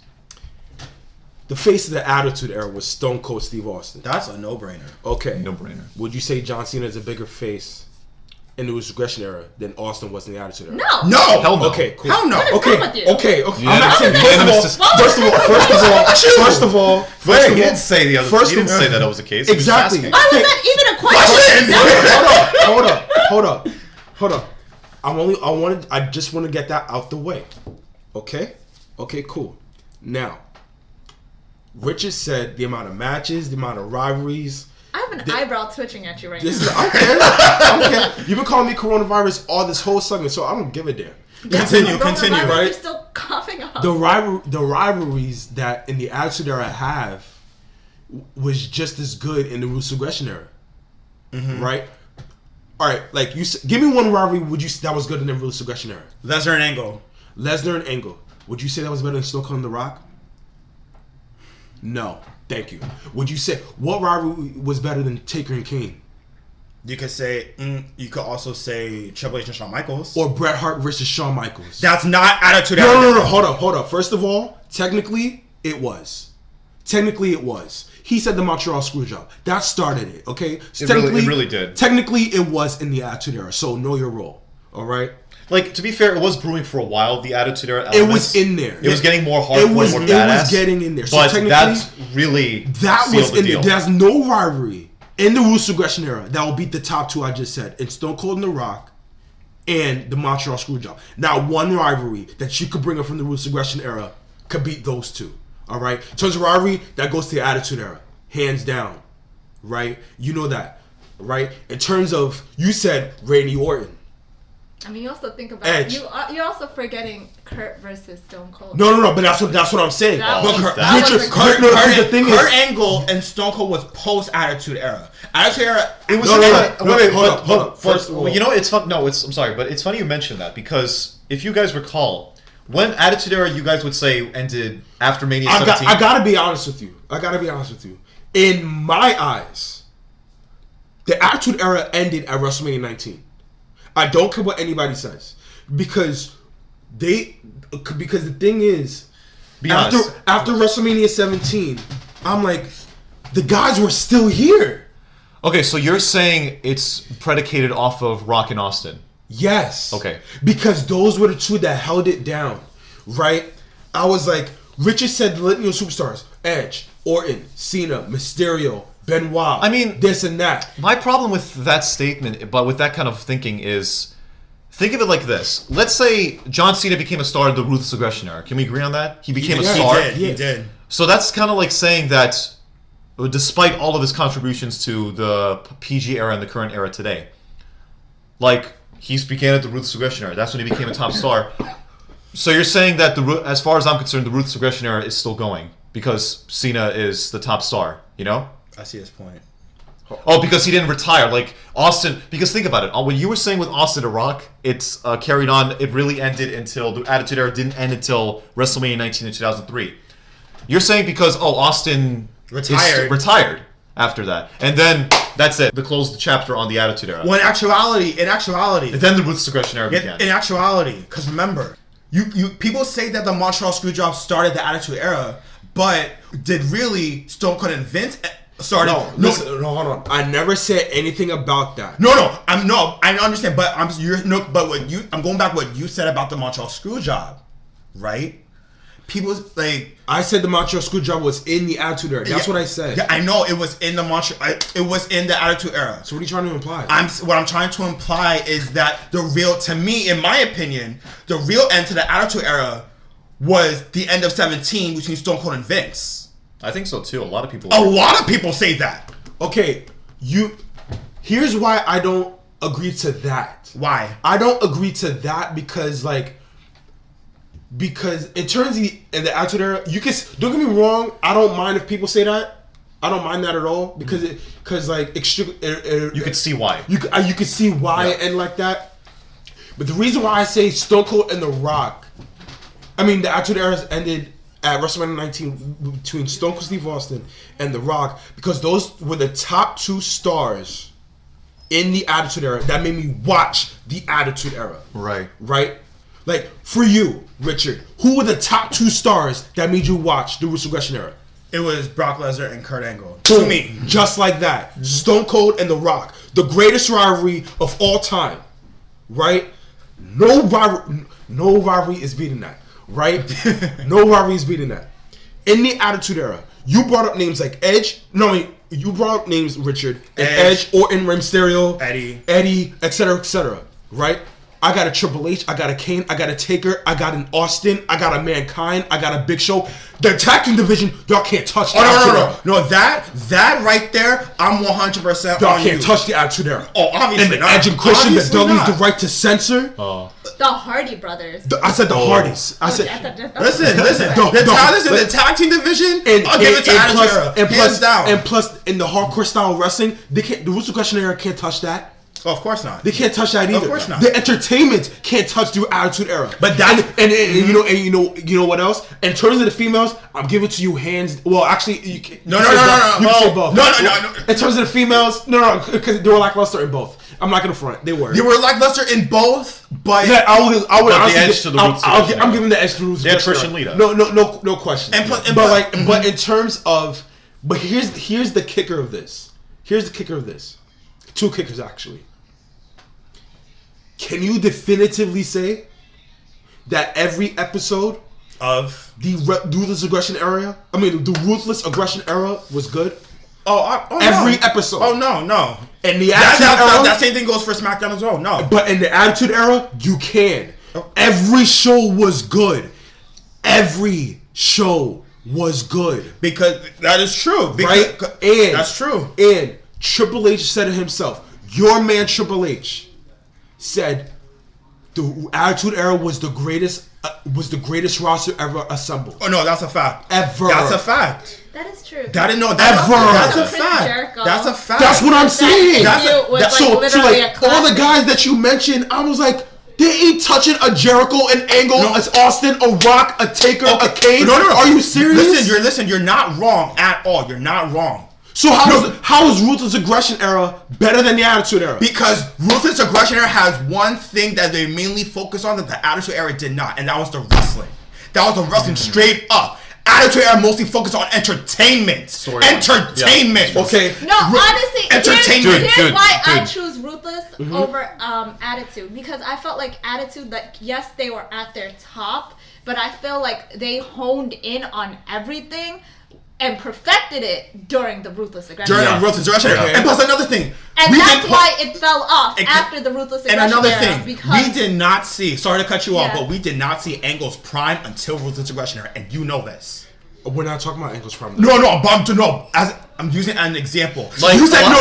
I know what he's saying. I know what he's saying. I know what he's saying too. In the grand scheme of things, for a lot of wrestlers that started off in the Attitude Era, they were perfect. That was their growing stages. Yeah, and by the time the Ruthless Aggression Era began, an Edge, even a Jericho. You even had who else? Hankel, like you said, Edge, Undertaker. You literally had like Matt Hardy and Edge go against each other for real. Ruthless Aggression Era. And then we got like you can't count out Chris Benoit. I know we don't get reminded a lot of him because and of Benoit too. Off of what had happened, but Benoit was one of the best in the wrestlers. world. No, Benoit was money. But I think he was the best. He was the best. Benoit is the best. I don't care what anybody says, dead or alive. This man was the best technical wrestler I've ever seen. And plus another thing, in Ruthless Aggression Era, don't get me wrong, we saw so much top stars that went to their prime from Attitude Era. Edge, Jericho, I was saying Benoit, Eddie, the Hardys. You jumped out of your feet the minute Jeff Hardy won the WWE title at Armageddon. No, because the thing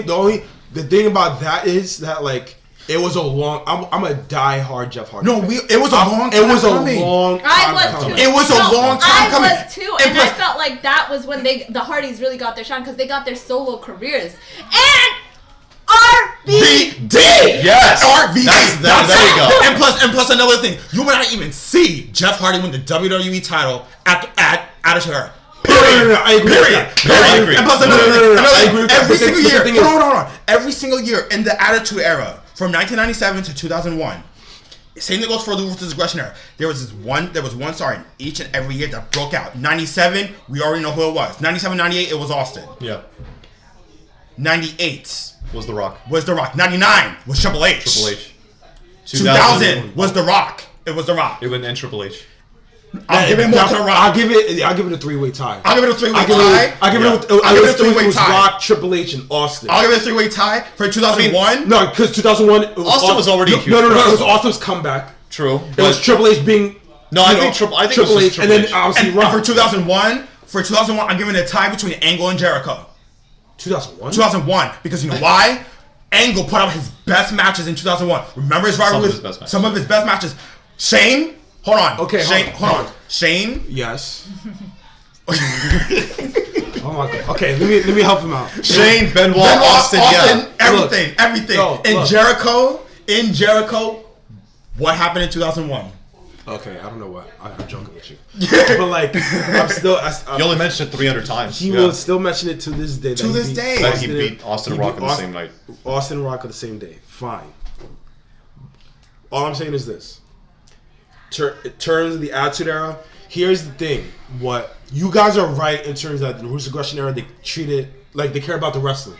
No, They really did. No, the reason why I choose Ruthless Aggression Era is I felt like they perfected. I respect it. Attitude Era did not. Attitude Era was like kind of like them trying new things out, and they were like, oh shit, this is working. Like it was good. They were understanding. I understand. They took it to the next level. I understand that. Ruthless Aggression. But let's be honest, Ruthless Aggression Era.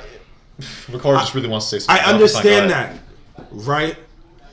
But what I'm saying is, the main reason why Triple H, Austin, Rock, and all legends goes to the Attitude Era is because it was the one era that every show was a success.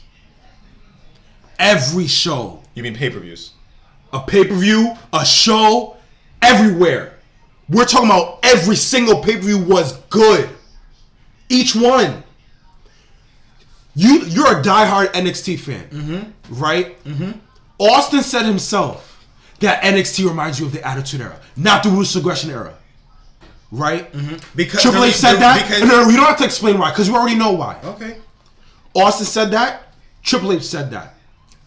NXT roster strictly reminds you of the Attitude Era because it's the one era that guys literally try to compete with one another. That's true. Literally, that's something that the Ruthless Aggression never had. Mm-hmm.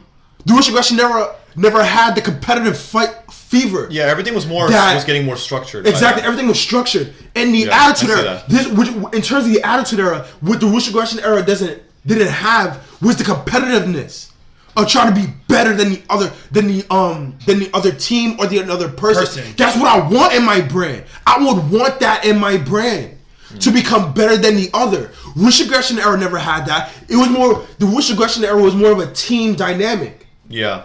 It was much more of a team dynamic. And here's why. No, but here's why. In the Attitude Era, it was more of like I want to try to beat him, and him.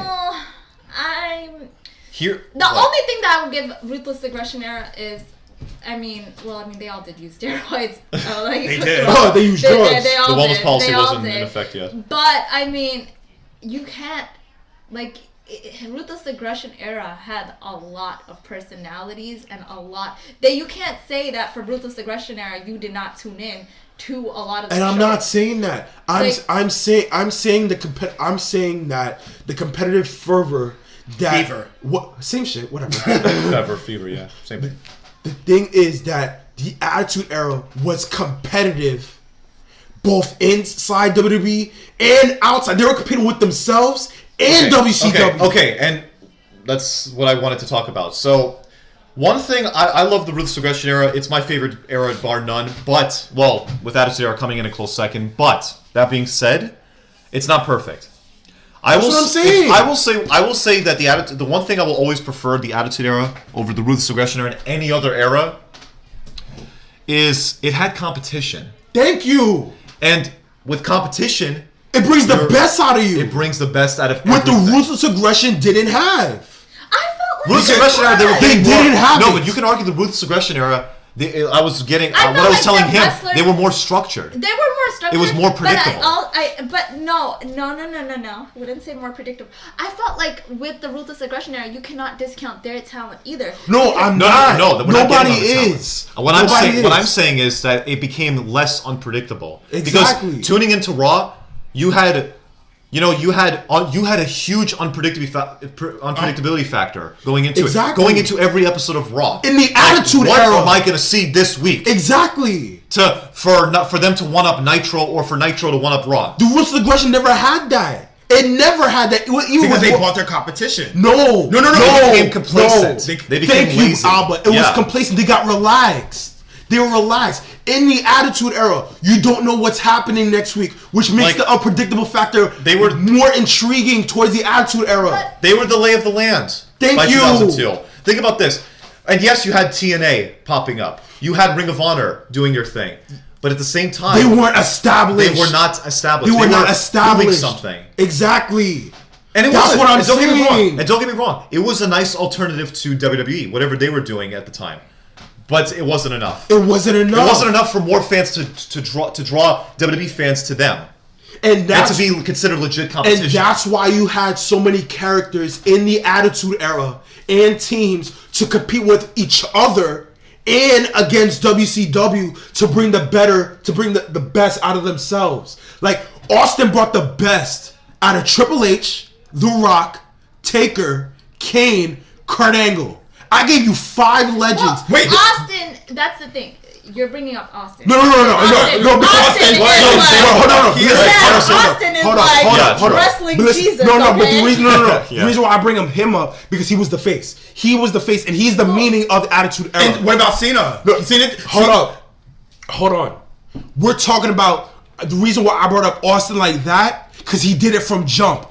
Cena had to make a revolution to do that in 2000, in the later years in the 2000s. Austin did it since day one. That's the difference. But we're also thinking, when it comes to Ruthless Aggression, we're also thinking about Latino heat. I keep thinking like you're acting like I'm discrediting everyone who I said in the Ruthless Aggression Era. I am not. No, I'm saying there were so many great rivalries that you're not taking into account. No, I'm not. I never discredit any rivalry in the Ruthless Aggression Era. I've never said that. But what I did say was that like the rivalries in the Ruthless Aggression Era cannot compete with the Attitude Era. No, I never said that. I'm saying that the rivalries in the Ruthless Aggression Era is arguably can't compete with the Attitude Era because the majority of rivalries that we know is from the Attitude Era. The majority. The Montreal Screwjobs from the Attitude Era. Stone Cold The Rock's from the Attitude Era. The Brothers of Destruction from the Attitude Era. Triple H and The Rock is from the Attitude Era. Stone Cold and Vince is from the Attitude Era. I'm like, WCW versus WWE, Attitude Era. That was post. No, WCW versus WWE, that's Attitude Era. Yeah. The majority of the greatest rivalries of all time is from the Attitude Era. Like, that's what I'm saying. In terms of rivalries, in terms of tag teams, in terms of the main event stars. Got it. In terms of the main event stars. She has something to say. Like, it can't compete with the Attitude Era. Oh, yes, it can. Okay. Because when you really talk about it, you're only talking... When you think of Attitude Era, yes, it has its great moments and it's great, like, nostalgic. Okay. But a lot of it is really just Stone Cold versus... That's a lie. No, it's not. Okay. You can't... Most of the no, face, it is not. Most of it is like... I mean, I said Stone that. Cold is the face of the Attitude Era. But I clearly mentioned all other superstars. I clearly said that. I clearly said that. Other than the heart thing, but I said, you know how many stars I said that. You know I said that. you were like Stone Cold versus Stone Cold versus Stone Cold versus Stone picked Cold up on versus that. Screwdriver. Stone Cold versus. And yes, I agree. Stone Cold is the best. You can't go wrong. You cannot go wrong with the Stone Cold match. Stone Cold is literally greatness. He is wrestling greatness. He's like a gold mine. There's nothing he can't spin off. He just made it so great. He's the greatest of all time for a reason. Exactly. But, moving forward, Ruthless Aggression Era, yes, oh, okay, we can't discredit The Rock. The Rock is also... we can't discredit that either.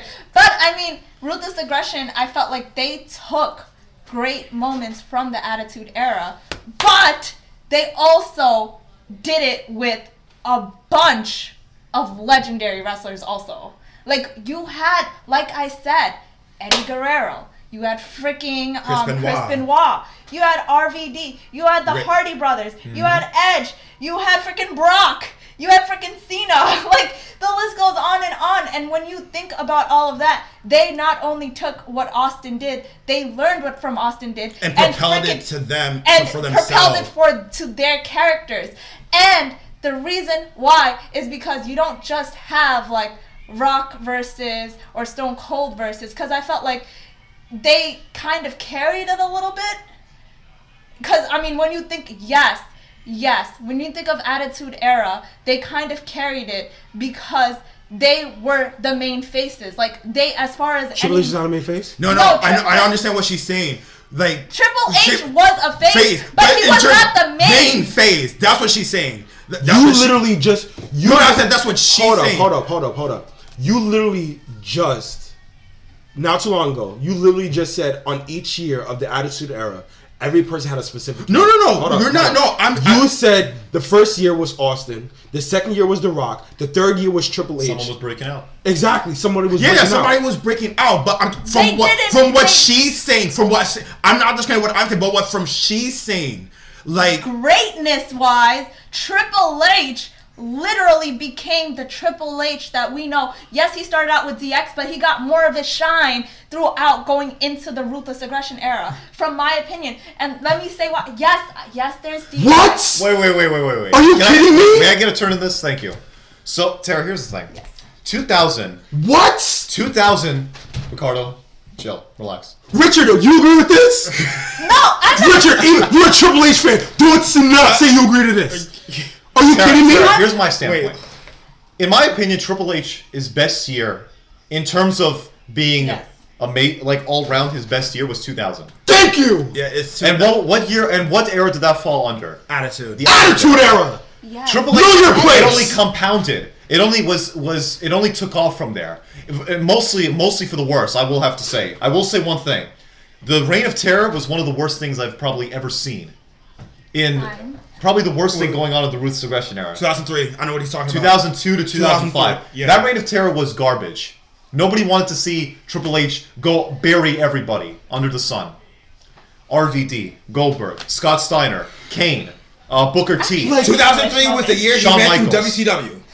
Triple H. That was a big case of them going lazy. So that was a big case of them going lazy because because it just ended the Monday Night War. Look, Triple H in his you should sit down. I didn't say no. No. You honestly think that Triple H? You honestly think that Triple H didn't do good in the Attitude Era? In the Attitude Era, that nigga did his thing. Okay. Richard thinks he's the greatest heel of all time. He makes the case for that in the Attitude Era because of that. Okay. He like come on. Are you serious? In terms of the best heel, like come on. If it wasn't for the Attitude, there's not one heel in the Ruthless Aggression Era like Triple H. Wait. In terms of the best heel, this is the reason why that, in my opinion, I love you, Tara, but hold on. But Triple H is to me the best heel of all time. Don't get me wrong, Randy Orton is fantastic. He is, but to me, the way that Triple H built his career under being a heel. Come on, he married the boss's fucking daughter, for crying out loud. And look where he is right now. Because of Triple H, the most infamous faction was born in Evolution. Yeah. Right, Ricardo? In terms of that, it became past, present, future. You got Triple H, you got Ric Flair, you had Batista, you had Randy Orton. Something like that. Do we have to go back to the infamous beating he gave to Ric Flair at Raw Homecoming? Like, come on. From his heel tactics from Attitude Era to Ruthless Aggression Era was infamous. Exactly. My point being is that it didn't just end at Attitude Era. It got more honed in at freaking Ruthless Aggression. I felt like, yes, Triple H did some great things in Attitude Era, but I felt like going into Ruthless Aggression Era, that's why I would still take the freaking cake, is because Triple H still went into it being even more of a freaking heel. Triple H did also some great freaking work in freaking Ruthless Aggression Era. Like, that's my point. My whole point is that... And you're not wrong. Ruthless Aggression Era is more of like a perfected version of the Attitude Era. Okay. You could say it's a more perfected version of the Attitude Era. In terms of... Oh, God. You're right. I would admit that. I would. All right? But okay, in terms of... I will give you that. It's not literally like his best. No, because he did have like... Hold up. His best was... In terms of... Let me just close it right here. Right? In terms of entertainment... Yes. Rivalries... Yes. Tag teams... Yes. And star power... Attitude Era. It goes to the Attitude Era. Hands down. Right? In terms of wrestling... In terms of wrestling... What else? Well, I would actually give star power to still Ruthless Aggression. You could also give star power to Ruthless Aggression Era too. I mean, it depends on how you look at it. Hold up. No. It's not depends on how you look about it. It not depends on how you look at it. I have a list of stars on both Attitude and Ruthless Aggression Era. I'll look them down. Who has the bigger star power? It's obviously Attitude. That's not a no-brainer. No, I'm not denying that. But that's what I'm saying. I gave you star power. I gave you rivalries. I gave you tag teams. I gave you shows. Goes to the Attitude Era. What does the Ruthless Aggression Era have? I give you the wrestling. The wrestling, definitely. What else? I feel like we have star power too. What else? Ruthless Aggression Era also have star power. But what is it a one-up on over the Attitude Era? That's what I'm saying. What else? That's 4-1 Attitude Era. There's also... Okay, so... Yeah, keep thinking. He's like, it has to be all up in your face. Keep thinking. Yeah.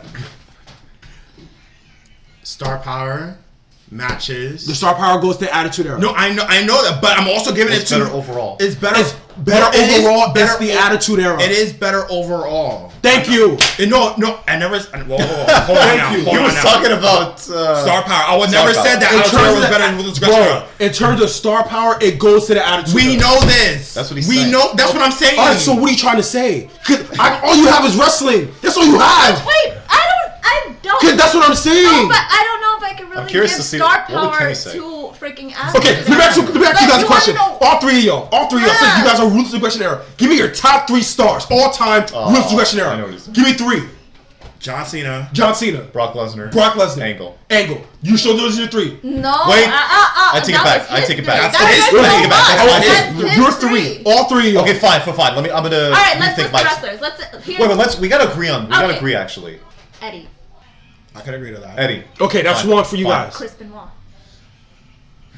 We're thinking overall. We're talking about overall star power. Overall. Chris Benoit. He literally was one of... I disagree about that one. I'm not gonna lie. Why? I disagree. I could give you a better one. But I think there's people better. Exactly. Who made a better impact to the Ruthless I Aggression felt Era. like Chris Benoit made... I'm not. He made it. The only reason why people sleep on him is because they literally drowned him out after that whole shit. Wait. Do you guys agree on Eddie, right? I gotta say Kurt Angle. Okay. Well, what about you guys? Do you guys agree? Okay, Kurt Angle. That's what I'm saying. What about you? I agree to Kurt. What about you? I agree with Kurt too. All right, that's number 1. Eddie Angle and would you say John Cena? That's a given. Of course, John Cena. That's a given. All right, so those 3: Eddie, Angle, Cena. Right? Austin, Rock, Triple H. Who's better? That's not even like. Thank you. Attitude Era wins. It's not fair. Attitude Era wins. No, Attitude Era wins. Because bro, I gave you each by a certain attribute based on a relevancy of the era, based on star power, based on the show, based on the rivalry, based on the superstars. I gave you each attribute, and the Attitude Era wins 4-1. Yeah, but yeah. Can you Attitude Era wins. Can you let her talk? The Attitude Era wins. Let's hear her talk. Let her talk. But if you were to name all the names of Attitude Era. I just named all of them. All the names. You want me to name all of them? Okay. Oh, okay. Wait, am I adding tag teams in this one? Yes, you're adding Edge and Christian, okay. the Hardy Boys, okay. the Dudley Boys, okay. the Right to Censor, Stone Cold, The Rock, Triple H, Kane, Big Show. I'm adding Kurt Angle in that one too. Your boy Benoit. The less superior one, yeah. Your boy Benoit. Mm-hmm. Benoit has some Angle matches. I said Angle. No, I'm talking about Angle less superior. No. I won't. I'm sorry. I won't put Benoit in Attitude Era. I'm sorry. I won't. Hold on, Richard. Continue. You can tribute a bit later. Hold on. Okay. Go. Damn. Mankind. Yeah. Okay. Mankind's in there. I forgot about the females. What females? You know what? What females? China. Take her out. What other females? China in there. I'm putting China No, you can in there. put China. What about Sable? Yes. I'm putting China in there. Sable. DX is in there. Thank you. DX is in I would there. put Sable in there. Okay, if you want to put Sable, I'm not gonna lie to you. I don't put her in it's there. fine, but like I'm just saying she had a big impact. All right, fine. But Alright, I'm putting DX in let there. it finish. But that's it. Are you ready? What do you got? Edge and Christian, Matt and Jeff, because yes, they were separate. Edge and Christian. You said tag team. You never said Randy. Triple H. Batista. Friggin' Batista. Whoa, hold up. Wait. Shawn Michaels returned. Shawn Michaels returned in Ruthless Aggression Era. Eddie. RVD. Trish. Lita. Molly Holly. Even Molly Holly, yeah. Hurricane. Yeah. Okay. Who else we got? Shamo. Another thing. Wait, who? Freaking Eddie's cousin. Remember Shavo versus Eddie? Also, Chavo Guerrero. They were cool. Y'all niggas are really giving me Chavo Guerrero, the Hurricane, Molly Holly and shit like that. Seriously? Paul Heyman. You have seriously? No, you guys give me Chavo Guerrero. Okay. Joke. That just shitted on your argument right there. Actually, no. Chavo was nice. Actually that was a good family feud with him and Eddie. Remember that feud? It was one of the best things even before that. Even before that. What about the tag team with him and Eddie? Shit. But I'm based on all the people I just said, Mysterio, Jericho. I'm giving. Here's what I would definitely give you. I'm giving you the Big Show because Big Show. I give Big Show Ruthless Aggression Era than Attitude Era. Would you also? No, I'm giving you. Would you also say? I'm not saying about Big Show because we all know that. Would you also say Benoit more? I'm giving you Benoit. No. Benoit debuted in the Attitude Era, but I'm giving you the Ruthless Aggression Era. Would you say Kurt Angle the same thing? Because I'm giving him two more Ruthless Aggression Era. Okay, way more than Attitude. Yes. But what about Taker? No. CM Punk. No. CM Punk. But wait, let me say this about Taker in Ruthless Aggression Era. What era in particular did the whole streak begin?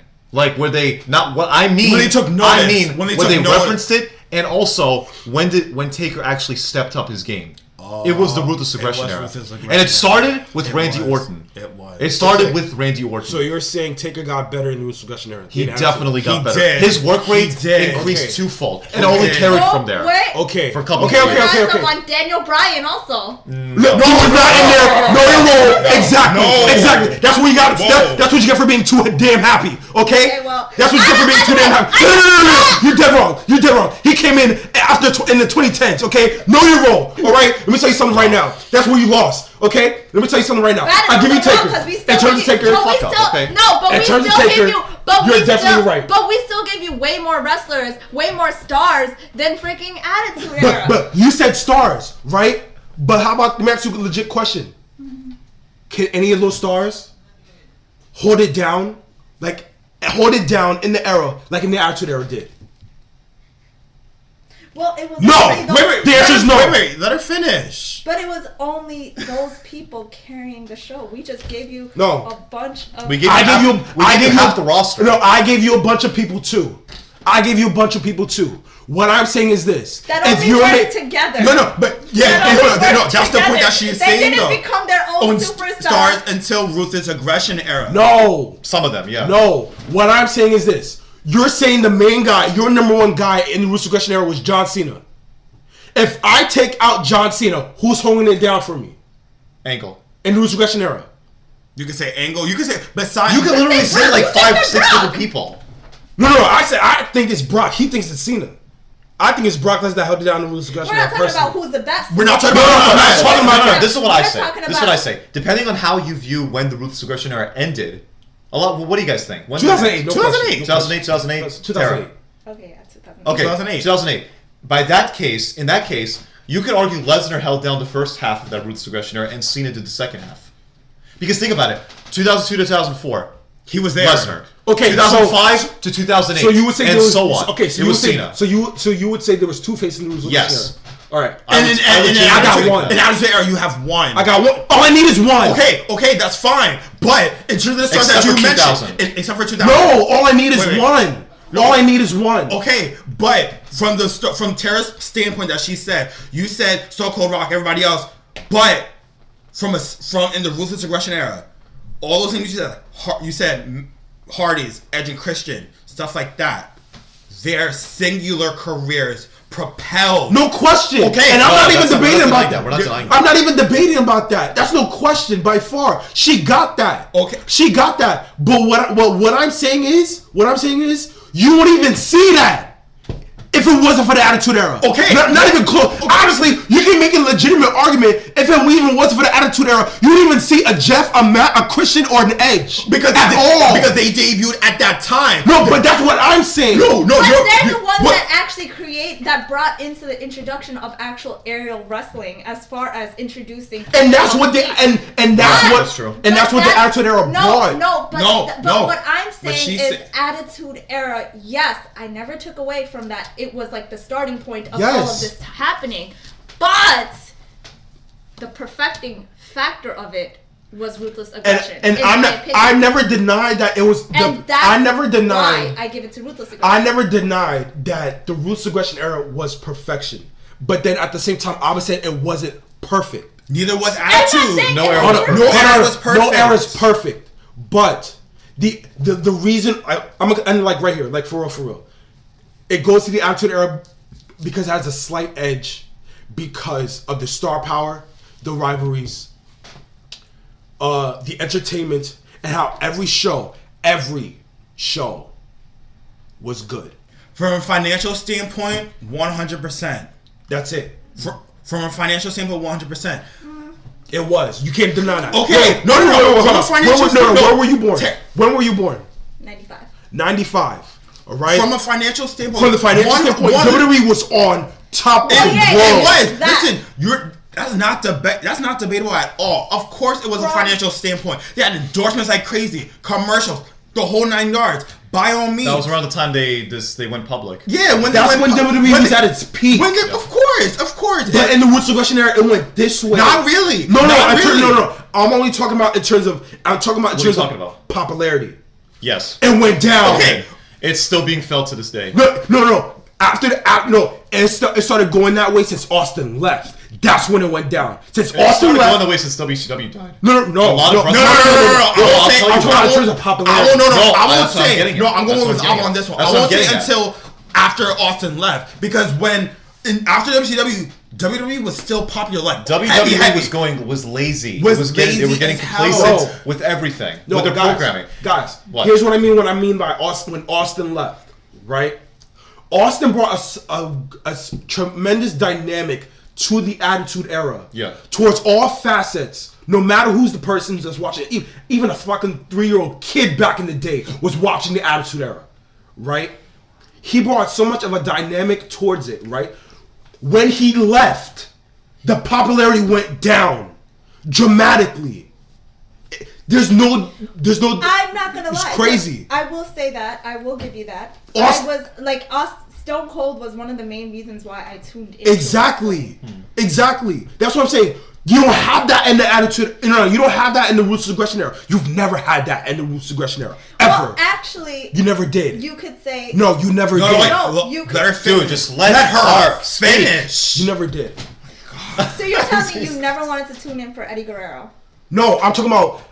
You never had that. They never had that one star in the Ruthless Aggression Era that I'm emphatic to watch him every single week. Then Austin. I did with freaking Eddie Guerrero, because Eddie Guerrero literally he had the mic skills, he had the wrestling skills, you're right, he had the tactical skills. But he never had that every single week. I'm talking about every week, every show. Every week he did. No, that's not necessarily true. Because in the year 2000, late 03 towards 04, that's when he was getting shine. And he didn't have that in 02. I know that. He contributed to the SmackDown 6. No. We're talking about one person. Okay. He didn't have that in 02. He never had it in 02. Yeah, but you could. He never had it in early 03. But that was literally like the beginning of his career. No, you can't say that. The beginning of his career was in the Attitude Era. The beginning of his career was the Attitude Era, but he wasn't really there in the Attitude Era. What Tara's meaning by that, he was there, but not there, if you know what I mean. It was kind of like if you were to literally put Stone Cold in the beginning of his career, and you saw how he progressed into being the Stone Cold that we know. That's true. Okay, that's true. Kind of that's what she's saying. But the thing is, his only real shine, Eddie Guerrero's real shine, it wasn't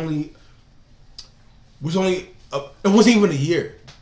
To be honest with you, it wasn't even a year. It started late 03, towards 04 on. Yeah. Until he lost the WWE title, until his death. Mm-hmm. Right? It was only like a small year, literally a year. Mm-hmm. And then that was it.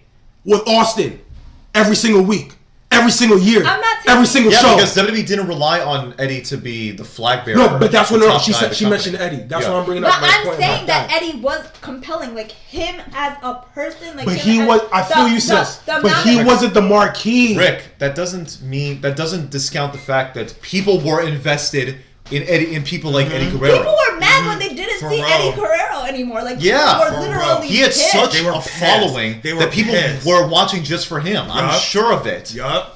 People loved his gimmicks. People loved when he was a freaking heel. Oh, obviously, it was money. It was what he cut some of the best promos. The man could wrestling. do it all. Yeah, like, he was great. To say that people did not tune in for him every week is kind of like No. The reason why I say that is because not every week I get to see Eddie Guerrero. Okay. No, but that's what I'm saying. At a certain point when he finally did get that shine, people were tuning in every week. But that's why I clearly said on that small year. That's what I clearly said that he did. So technically, I was never wrong with what I said. I was never wrong what I said. All three of y'all misinterpreted what I said. I've never said that. I clarified at the time that he was there, he was the marquee, but he wasn't the true marquee like Austin was in the Attitude Era. That's what I'm saying. No one is going to disagree with you on that. Thank you. And the edge goes to... No one's going to disagree that Stone Cold was great. Like, that's a given. But to say that people, there wasn't someone that was like that. Yeah. in the Ruthless Aggression Era. That's what she's saying. For you to say that, you cannot say that at all. You can't. Because in the Attitude Era, Eddie was there. And plus, I don't know if you even know this. In the Attitude Era, did you know that they released Eddie? Why do you think we didn't see? They released Eddie. He was gone for a year. He was gone for a year, almost a year and a half. Okay. And then they brought him back 2002. And that's when he took off. When he took off. Okay. The reason why they let him go was because... Why was it? It was because his drug issues. It's because of that. Okay. And that's why... Listen, when I saw that lowrider come out, you knew it was going to be a good show. Damn. You freaking knew. Eddie brought that spunk. I tuned in every week for Eddie. When they took him off, that's when I was just like, what the fuck is this shit? I mean, I watched for Edge, don't get me wrong, you know I'm a diehard Edge fan. But I tuned in every week for Eddie. Eddie's segments were literally gold mines. Yeah. Yeah. Okay. You cannot say that Ruthless Aggression Era didn't have wrestlers that didn't make you want to tune in every week. Because it did. There's no wrong in this, in terms of this debate. I already said what I said. You heard what I said. I heard what you there's said. No wrong. It resonated with me. It will resonate with anyone who's listening to this right now. There's no wrong answer. There's no wrong answer in terms of which era was great. Each era has its flaws. I even said at the beginning, there are distinct qualities because of the circumstances, the competition or lack of. WWE had in Attitude Era, they had competition with WCW.